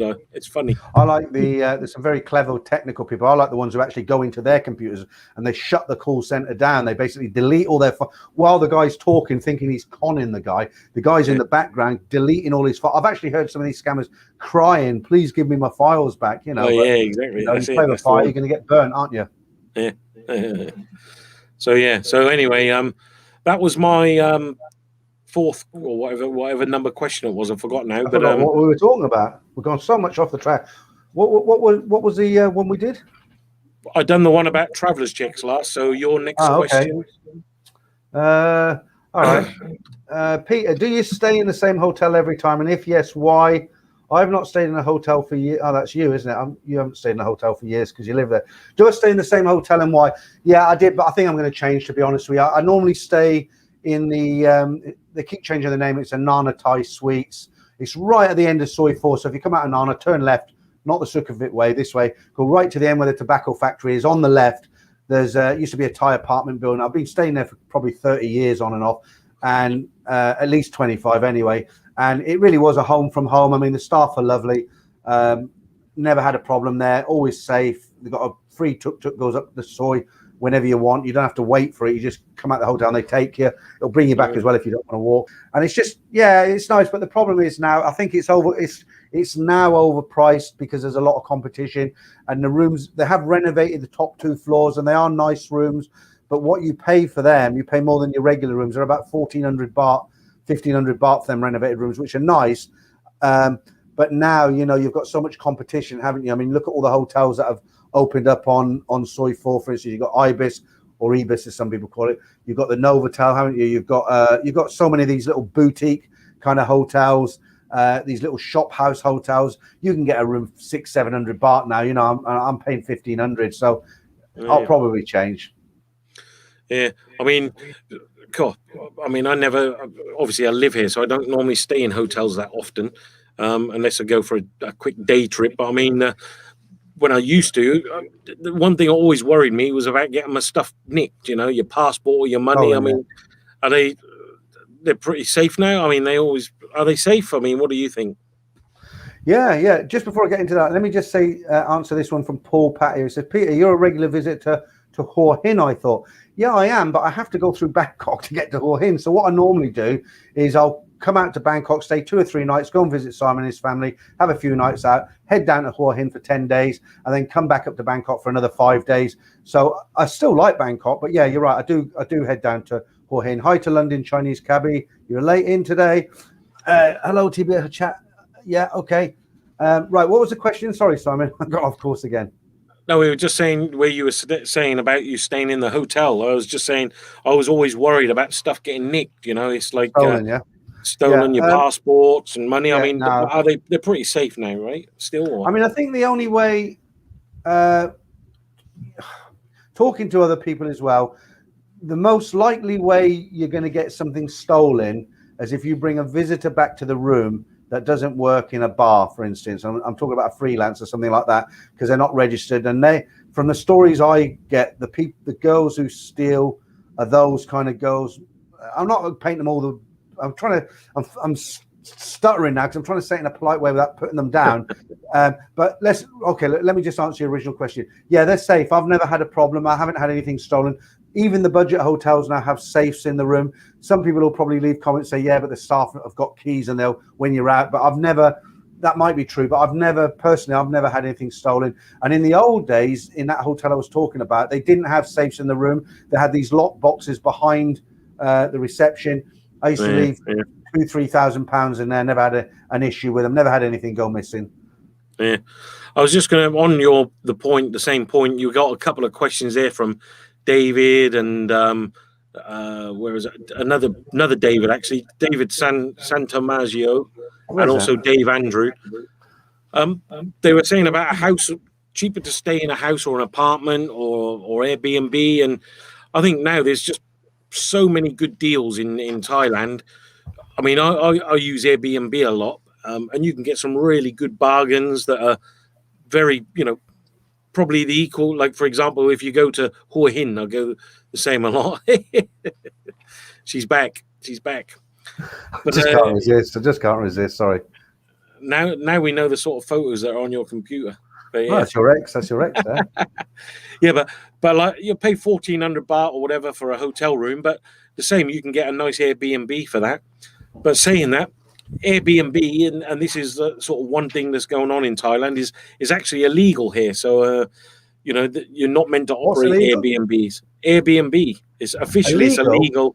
Yeah, it's illegal in Thailand. You're not allowed to rent places out like on a daily or weekly basis unless you've got a hotel license. And they have started cracking down. A lot of the condo apartments, they've got big signs now to say, if you're not the resident on the lease, you won't be allowed in. And they've gone away from key cards and they've started to put thumb scanners. So, when you go there, you can't get into the actual condo unless you registered your thumbprint and you're the owner. So, so, I mean, you've got to be, who knows what they're going to do with that in the future, but they were trying to crack down on it at one point, because there's so many people putting their apartments up and condos up on Airbnb. But yeah. It's funny though, in Thailand they make things illegal that aren't illegal anywhere else, don't they? Like vaping, that's totally illegal, isn't it? I mean, here in the UK, everybody vapes. I used to vape, as I said before. I only gave up because of Thailand when I seen that sign on Hua Hin Beach that said 2 years in jail or 20,000 baht fine. I thought 2 years in jail for vaping. That's my next question. That's what someone now said. They said the same. Is Thailand as strict as Singapore? Someone told me they got fined for smoking and throwing the butts away on the street. The shisha pipes are banned and e-cigarettes. Is it true? Yeah. And it's like, well, yeah. I mean, as you said, Thailand has got some rules that that don't seem to make sense. Some of them, but yeah. The littering, I agree with. Yeah, you're right. They have. You can get fined. When I lived there, they used to call it a fine city because you can get fined for absolutely anything. But some of the fines you get, I don't see how they could really catch you, because one of them when I lived there was you could get fined for not flushing the toilet in a public toilet. So unless someone came straight in and there was a turd with your name on it, I don't see how they could prove that. Cigarettes on the floor, obviously that was a fine. In chewing gum. I can't remember if you're not allowed to chew chewing gum, or it was just leave it. I think they banned chewing gum. I was going to say, I thought they banned it or something like that. Yeah, maybe if you're in Singapore, is it true? Have they banned chewing gum? Is it banned? I think they did when I was there, because the logic behind it, and it's understandable. People were sticking it on public transport. They stick chewing gum everywhere, don't they?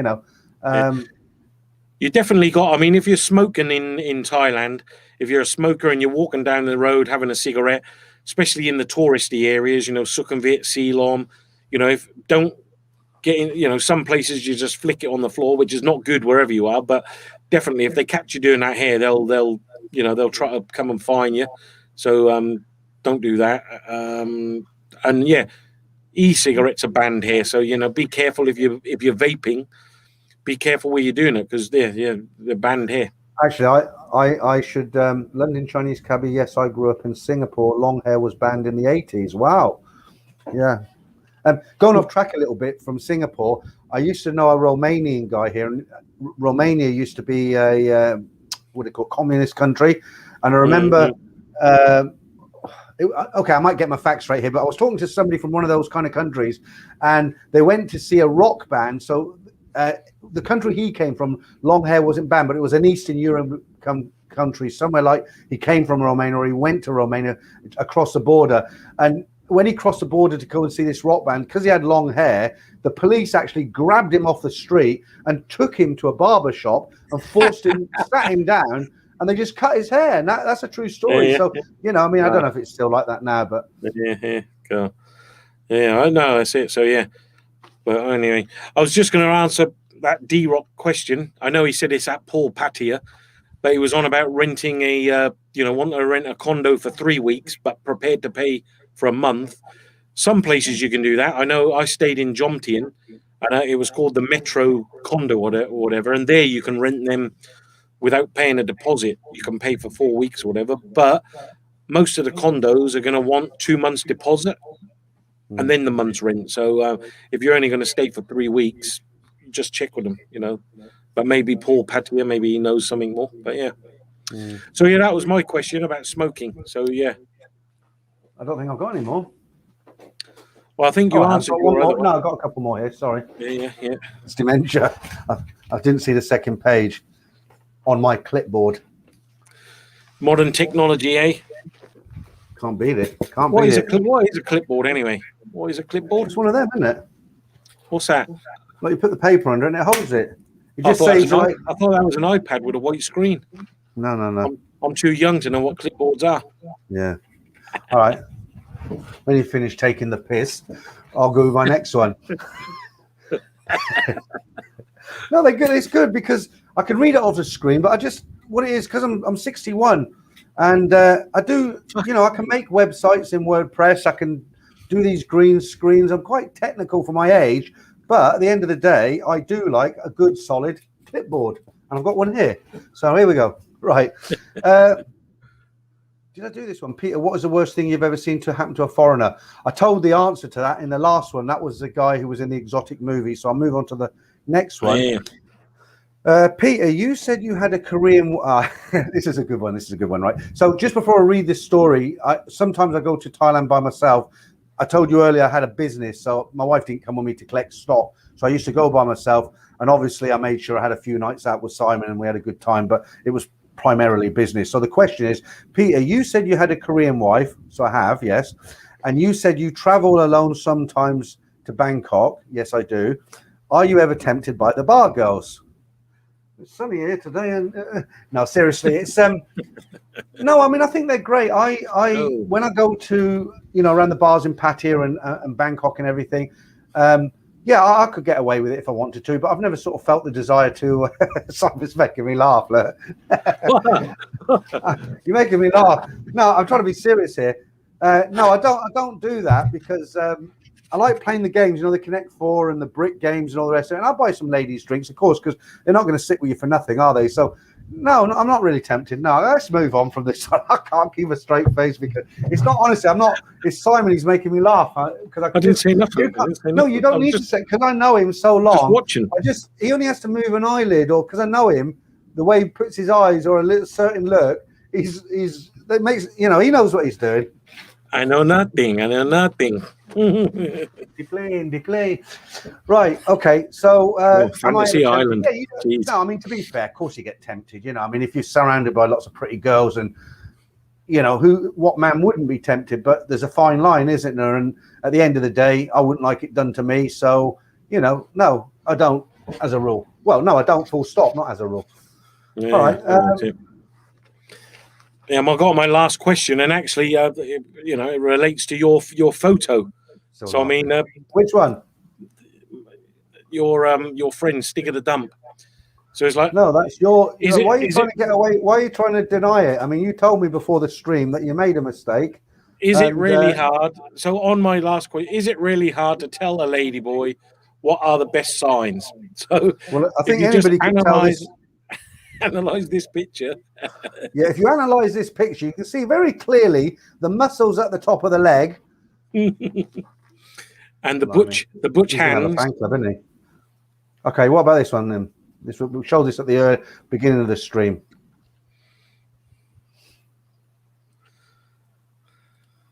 Yeah. Oh dear. Well, yeah. So anyway, that's about all my questions now. Then, so I've done them all. Yeah, we've done the 10 questions. Hopefully they were informative, especially the last one. Did we? Oh no, that was the one you just said. Was that? Oh, that was one of your questions, was it? Look, I told you, because the fans on, I got papers blown everywhere. Hang on, I've got to put things on top of them so they don't blow away. Hang on, that's your numbers you gave me yesterday, right? Is it? Oh yeah, numbers, just on that. The lottery numbers. What, the lottery numbers? No. I made a video once about you just talk about lottery numbers there. I made a video once. This guy was telling me his experiences with his Thai girlfriend. She insisted they had to go and see one of these. What do you call them when they tell you the future? Not what do they call them in Thailand? Fortune tellers. Is it? Same word, right? And he started the video. He was going on about, I had to do this with my Thai girlfriend. I had to do that, and he was kind of analysing certain things that go on in Thailand. He says, "Isn't it funny? You never see a headline: fortune teller wins the lottery." I thought it was a great way to put it. Right. Okay. So I'm really surprised today. We've got over 100 people in the stream because it's very, very hot in the UK here. I know not everybody's in the UK. But and just that London Chinese cabbie, clairvoyant or fortune teller. Yeah. They got a name from in Thailand though, aren't they? They're not. Is it clairvoyant? It doesn't matter. Yeah, but I mean that's the thing. I mean I don't know. I'm sure most of the people on here, probably know a lot of the Thai, have got Thai wives or girlfriends, but that's the thing. I mean, in Thailand, they always consult with either the monks or the fortune teller before they open a business. They'll check the date. They'll check if the if the stars align and if it's right or not. And it's huge over here. Thai people are very suspicious. Superstitious, not suspicious. Sorry, superstitious. So they always consult the monks and the clairvoyant. Big thing with the ghosts, isn't there? Oh, ghosts. Yeah. Well, I mean, that's it. I mean, I'm sure a lot of you know, but if you notice all the buildings, they'll normally have a spirit house out the front. These little mini temples, and they'll put all the food and the drink out there every day, and that's for the the house spirit. Is this true? I heard that if you whistle in front of a Thai person, they don't like it because it's like you're conjuring up ghosts, you're calling the ghosts. Is that an old wives' tale, or is that true? Don't know. I mean, I've not really heard of that. Probably, the Thai people, everything is suspicious. I mean, when we do building, obviously our business is buildings, and a lot of the customers, they only want staircases with odd, with 3, 5, 7, 9 steps. So they don't want even numbers. And they make a point to say, please make sure, the entrance has only got 3 steps or 5 steps. Because if you do it wrong, then everything that goes wrong with their lives, they'll blame on that. They're like, oh, my business is failing because, I didn't pray to the spirit house, or I didn't, when I've done this building, I put 8 steps instead of 7. So very superstitious. What was that thing you were going to tell me earlier before the stream? You told me we were talking about something. You said, "Oh, I don't know if it's an urban legend." What were we talking about? Oh, that's quite interesting. No, that was about that was similar. When you were asking about what the worst thing you'd seen happen. But do you remember years and years ago there was these legends going, or these rumors going around that foreigners were waking up in bathtubs full of ice? Oh yeah. I remember that. And the kidneys removed, and there'd be a little sign saying, "First thing you do, call a doctor or call the ambulance," or whatever. But whether that was true or not, but whether that was just trying to spread rumors, but that was the thing. These guys going home with some woman, passing out, and then waking up in a bathtub full of ice because they were robbing the kidneys to sell on the black market. But haven't heard that for a while. Yeah, so Dave Andrews says the same. Whistling after dark in streets a no-no, as it's inviting bad spirits to come out. I've never had the balls to try it. I've heard this years ago, and I thought, the last thing I want to do is be standing in the bar and think I'm being funny and start whistling, and all the Heineken bottle. I've only got 2 hands, if I've got like 8, 10 Heineken bottles come in, one's going to hit home, isn't it? So I haven't been brave enough to try that, and I don't think I will. If anybody's brave enough to try it and let me know what happened. Do you remember when you were a kid? You used to send the flowers to. Do you remember when you were a kid? Did you at school? Did they all have them things that they used to dare you to do, like hold a cross upside down or recite the Lord's Prayer backwards, and you'll see the devil behind you and all this? No. Must have been just a weird thing in Norfolk then. Yeah, that's right. You're from Norfolk, aren't you? King's Lynn. Hey, Norfolk, born and bred. Or get on my tractor. Just got to get that picture up again for anybody who came in late. It's a great picture, isn't it? Somebody said by doing this, I'm being disrespectful to large people. No, I'm not. It's just it's just, you know, Mm-hmm. it's for fun, isn't it? I didn't say anything derogatory about her. Well, that's it. Oh, just while we're on, and just off topic, I told you earlier. Yeah, by the way, it's Steve's birthday today. If any of you, if just Nobody want to knows say, him. no, but you do, and he normally watches. So if you're watching, Steve, happy birthday, Hi, Steve, happy 49. birthday. Bring the beers round tomorrow. We'll celebrate. Where's Nat? That's what everybody's waiting for. You what? Sorry, Nat. Nat. Yeah, she should have been here. She's not here yet. So what's Any the message time? off from her? No, not yet. No, it's 7:40. She must have got delayed. So yeah, we'll say that. Huh? Look at that comment he's left because you're from Norfolk. They do. I tell you what. Just on that, if you ever visit Kings Lynn, they have the marketplace there, and there's one building where there's a heart in the wall, and that's the story. I mean, they used to in Kings Lynn, the Tuesday marketplace was where they used to burn the witches, and apparently the story is that the heart jumped out of the chest and hit the wall, and that's. I know it's all a load of rubbish, but you're going to be sorry you mentioned that now. I mentioned it. It's all the comments are coming out now. Look. No, that's not Norfolk. That's Cornwall, isn't it? No, it's Norfolk. Norfolk, what? Cousins? No, we don't marry cousins. We marry sisters. Okay, so David, I'll put this up because you're coming to the stream late because believe it or not, this was the first thing we spoke about when the stream started at 12. But yeah, on that, David, yes, I think it will work. There's lots of questions that they're answering over the next couple of days. But if you go on Facebook and you follow, if any of you know Richard Barrow, he's a very famous reporter based here in Thailand, but he does daily updates for the situation and everything. But he done a really useful info graphic today, which one of the travel agents, I think, posted. About all the questions that were raised to the tourism authority about the sandbox. So it looks like going to work. So fingers crossed. Do you know how I miss talking about these sort of people? Do you remember Bernard Trink? Yeah, the night owl. The 90s. Yeah. Is that what it's called? The night owl. He used to do all the Trink page. Yeah, night owl. He used to write all about Soy Cowboy and all the rest of it, didn't he? Well, that used to be the go. I think we if you watched our live stream last week with Trevor, but that was the go-to place. Everyone used to wait for the Bangkok Post. You'd open it on a Friday, I think it was, and you'd look down for the night owl, and it would have all the new bars opening, all the birthday parties happening. So all the balloon chasers would obviously look for all the various parties going on, but obviously now that's all changed with the internet, so everybody follows, the online platforms more now. Yeah. But yeah, so Seamus Doherty, hi guys, I'm on my tea break from work. My cats use a sandbox and don't know what is there. Nice one. But yeah. So anyway, so yeah, that's it really. So anyway, that's all my questions done. Coming up to 7:45 here in Thailand.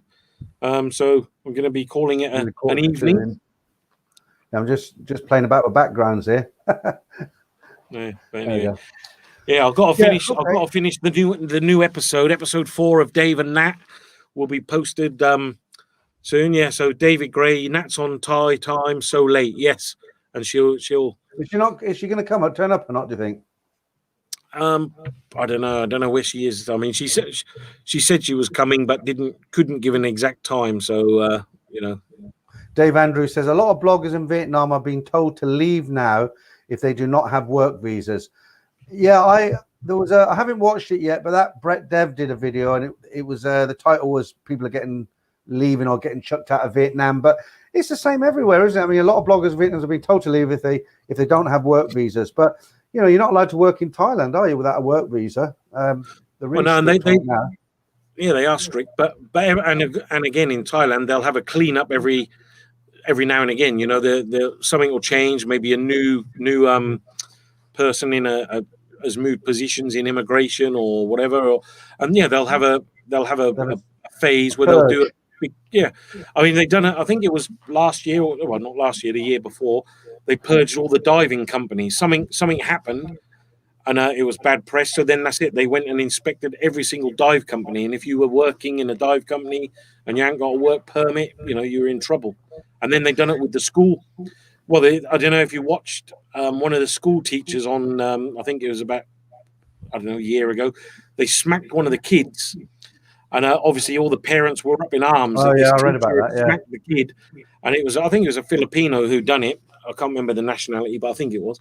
But that's it. Then they suddenly had a huge purge because it turned out that that school was hiring teachers without work permits, and that's it. They basically threatened every school. They said, right, we're going to come and investigate all schools, and if you're employing teachers without work permits, you're in for it. So But that that Robin lasted keeps about a month, and then nothing else happened.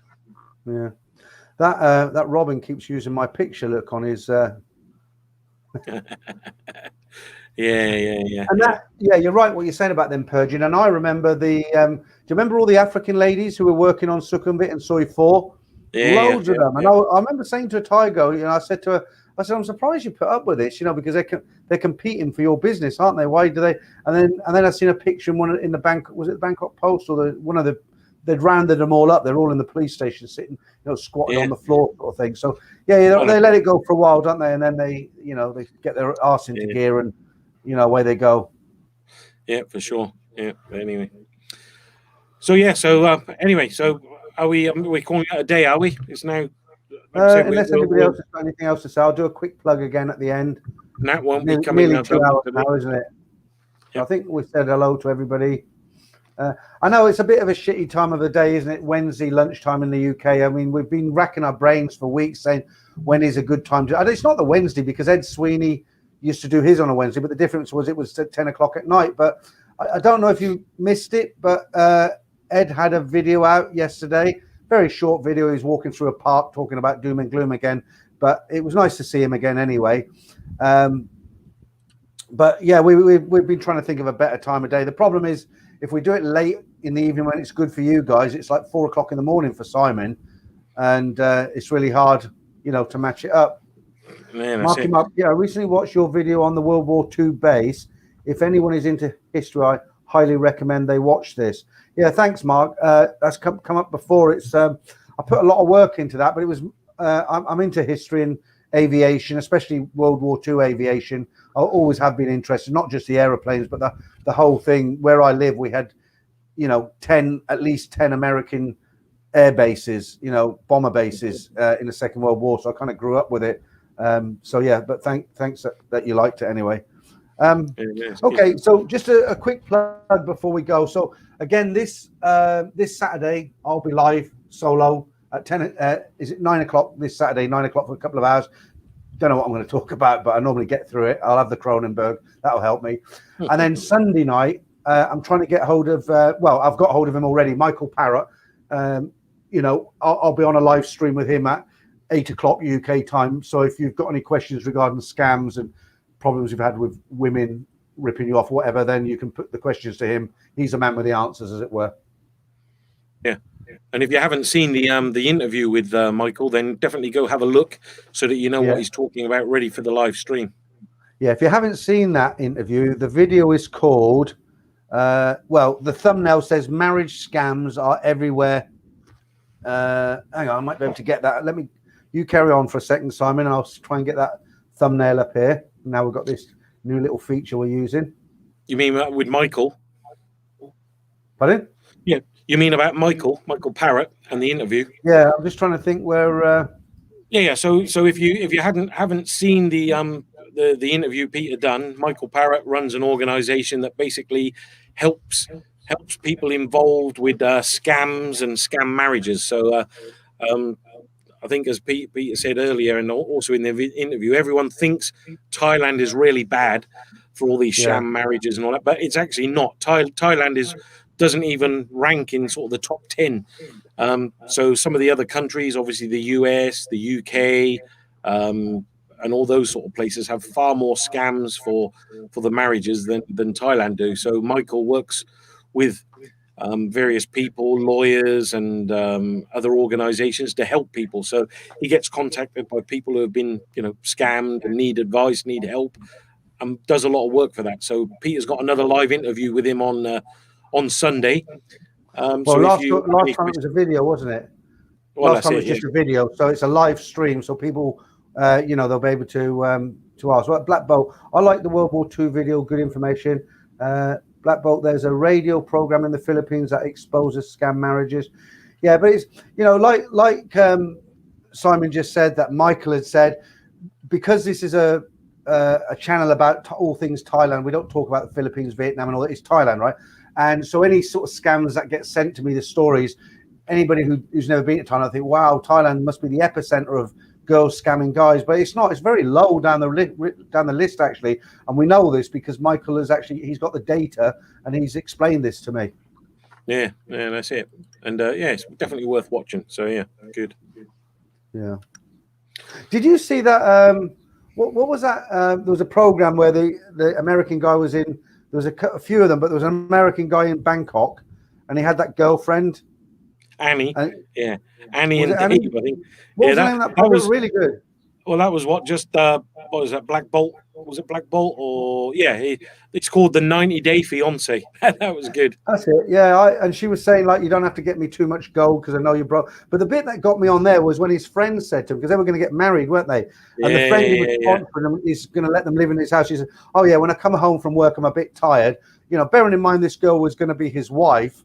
And he was saying, I'm a bit tired, so would it be okay if I got a massage when I came home from work? I thought, you cheeky git. I know, that's out of order when it is like, but yeah, Jesus. But some of the other ones. She went quiet, didn't she? Yeah, some of the other ones, you had a guy on there from Russia, or the girl from Russia, and one of the guys, he made her think he was a millionaire. And then when she did come, she found out basically he had bugger all. And that was funny. But yeah. Yeah. I didn't see that one. What was her reaction then when she found out he had nothing?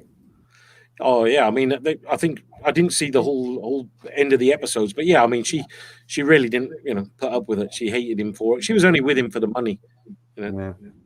You know what I find in Thailand? I know we keep saying we're gonna go now, and we are gonna go soon. It's been nearly 2 hours, but I don't know if you notice this, but I find with people who not so much tourists, 2-week millionaires. I'm a 2-week millionaire. I go there, it's like, hey, here to spend, but that's not a problem. But what I find is the people, from my observations, the foreigners who live in Thailand, they're split into two camps. The ones who are pretty much got nothing of skin are the ones who go around and try and make out they've got loads of money, they're big shots, are well connected. And the people who are well connected, big shots, got plenty of money, they're very low key. They don't sort of tell people about it. Do you find that or not? Yeah, definitely 100%. I mean, it's like I know so many people that are well off and Thai and expats. And yeah, I mean, I think if people who have money and who have they don't want to go around flashing it and don't want to go around and publicize it. They got no desire to say, oh yeah, I'm a millionaire. I've got loads of cash. Yeah, that's what I don't tell people. There's always exceptions to the rule, but yeah, I mean, there's one particular guy I know. I mean, he's loaded. I mean, he's a multi-millionaire many times over.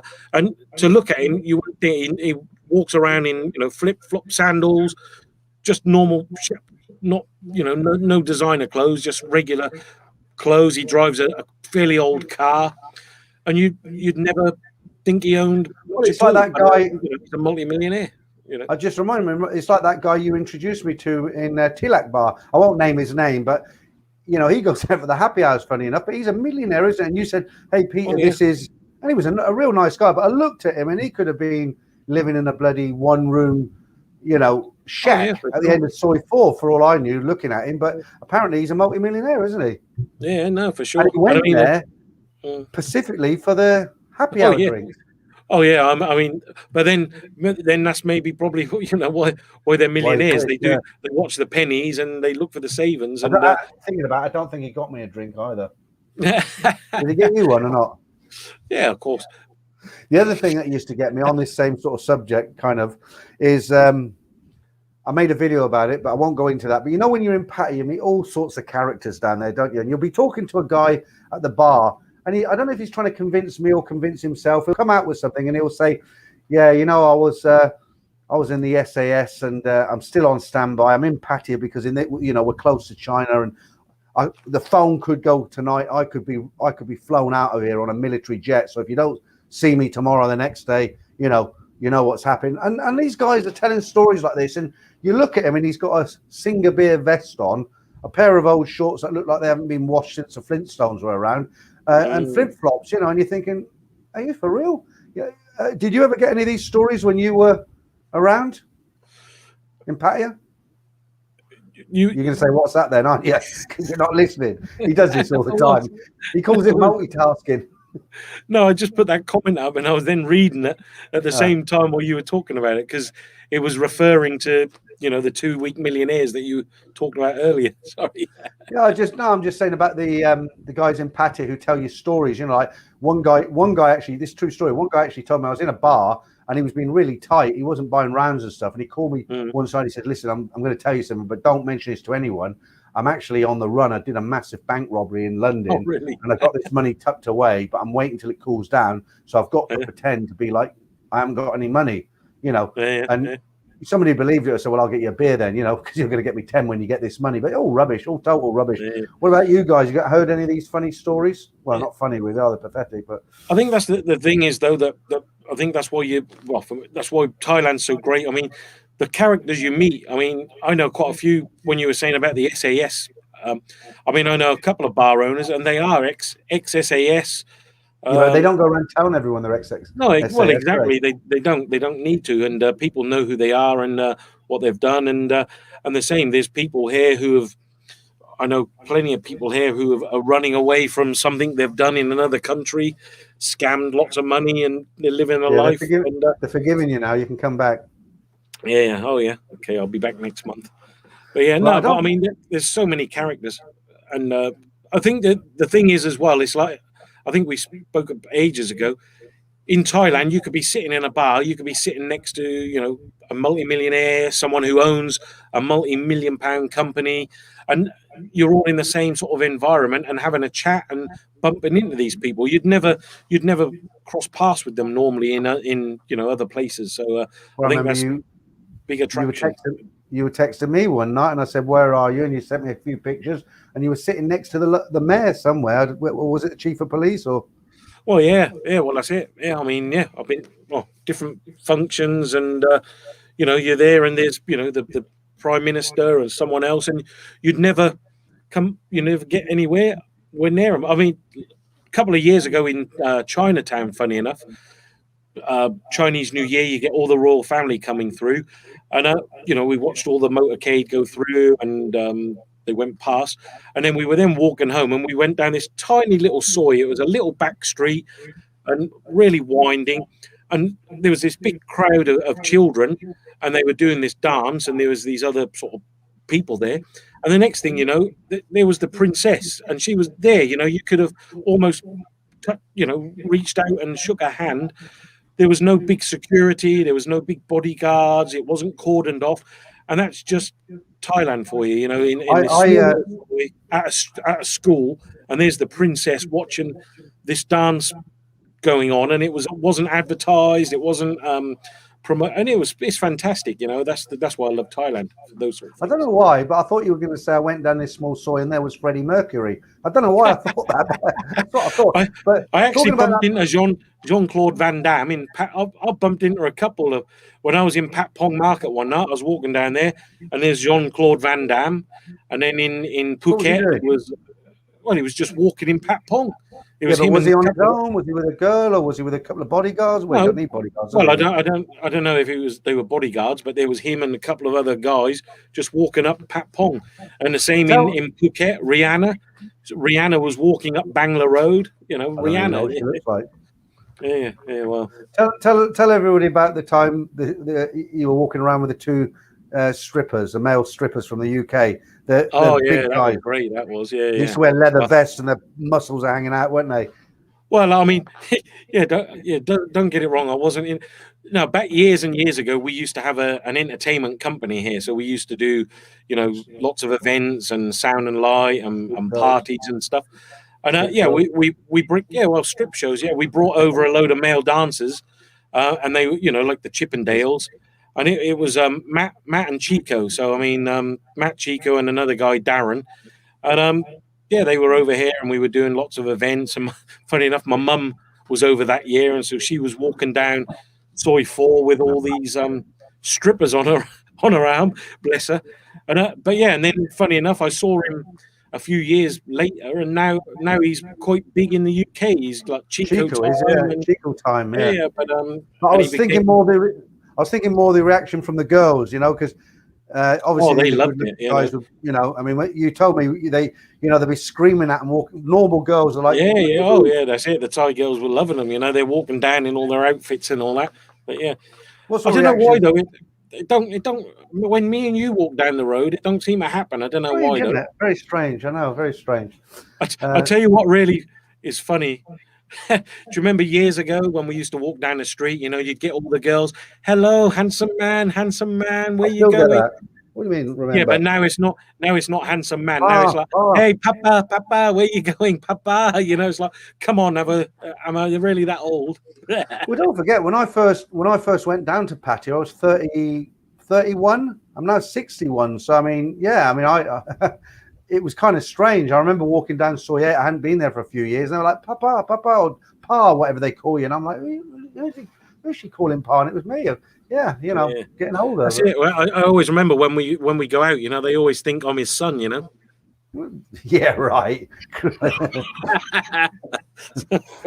Simon, is that your dad? And with that, I remember one time we went into one of the Kings group just to show them bar girl mentality. I was with my friend Sam. He's gone now. He's died now. He was 10 years older than me. But we went into one of the Kings. Pat Pong, what is it? Kings 1, Kings 2. Them two next door to each other. 1, 2, 3. Yeah. 1 and 2. Yeah, well, it was one of them. I never liked them bars, but anyway, we sat there. And my mate was sitting there, and I was sitting here. And this girl comes off stage. She comes to me. What's your name? Where you from? How long you stay? What you do? And she asked me what I do in broken English. What I did for a living. And I says, what do you call the co-pilot?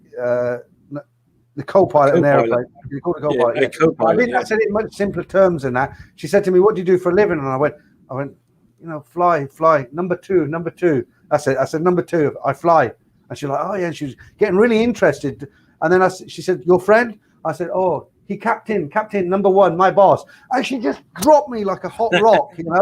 I mean, it was literally like that, you know. She, what do you do? And I was telling, really interested. He's number 1. Bang. End of story. But the name wasn't Nat, was it? Wasn't Nat? Where is she? She's not coming. I think everyone's going to be disappointed if she doesn't show up. Yeah. Anyway, but right. Well, anyway, look, Joe Blow, have to run. It's almost lunchtime. Yes, it's 2:00 here in the UK. We've been going for 2 hours. I don't know how. But thanks for everyone. I mean, I'm surprised we had over 100 in at one point. Thanks everyone for watching. Hope you all enjoyed it today. And I'm hungry. I'm going to get brightened up your Wednesday afternoon or early morning or whatever it is. Thanks for watching us all again. Okay. Can I disconnect? Yeah. Well, take care. Thanks everyone. Bye. And I'll see you guys on Saturday night. Take care.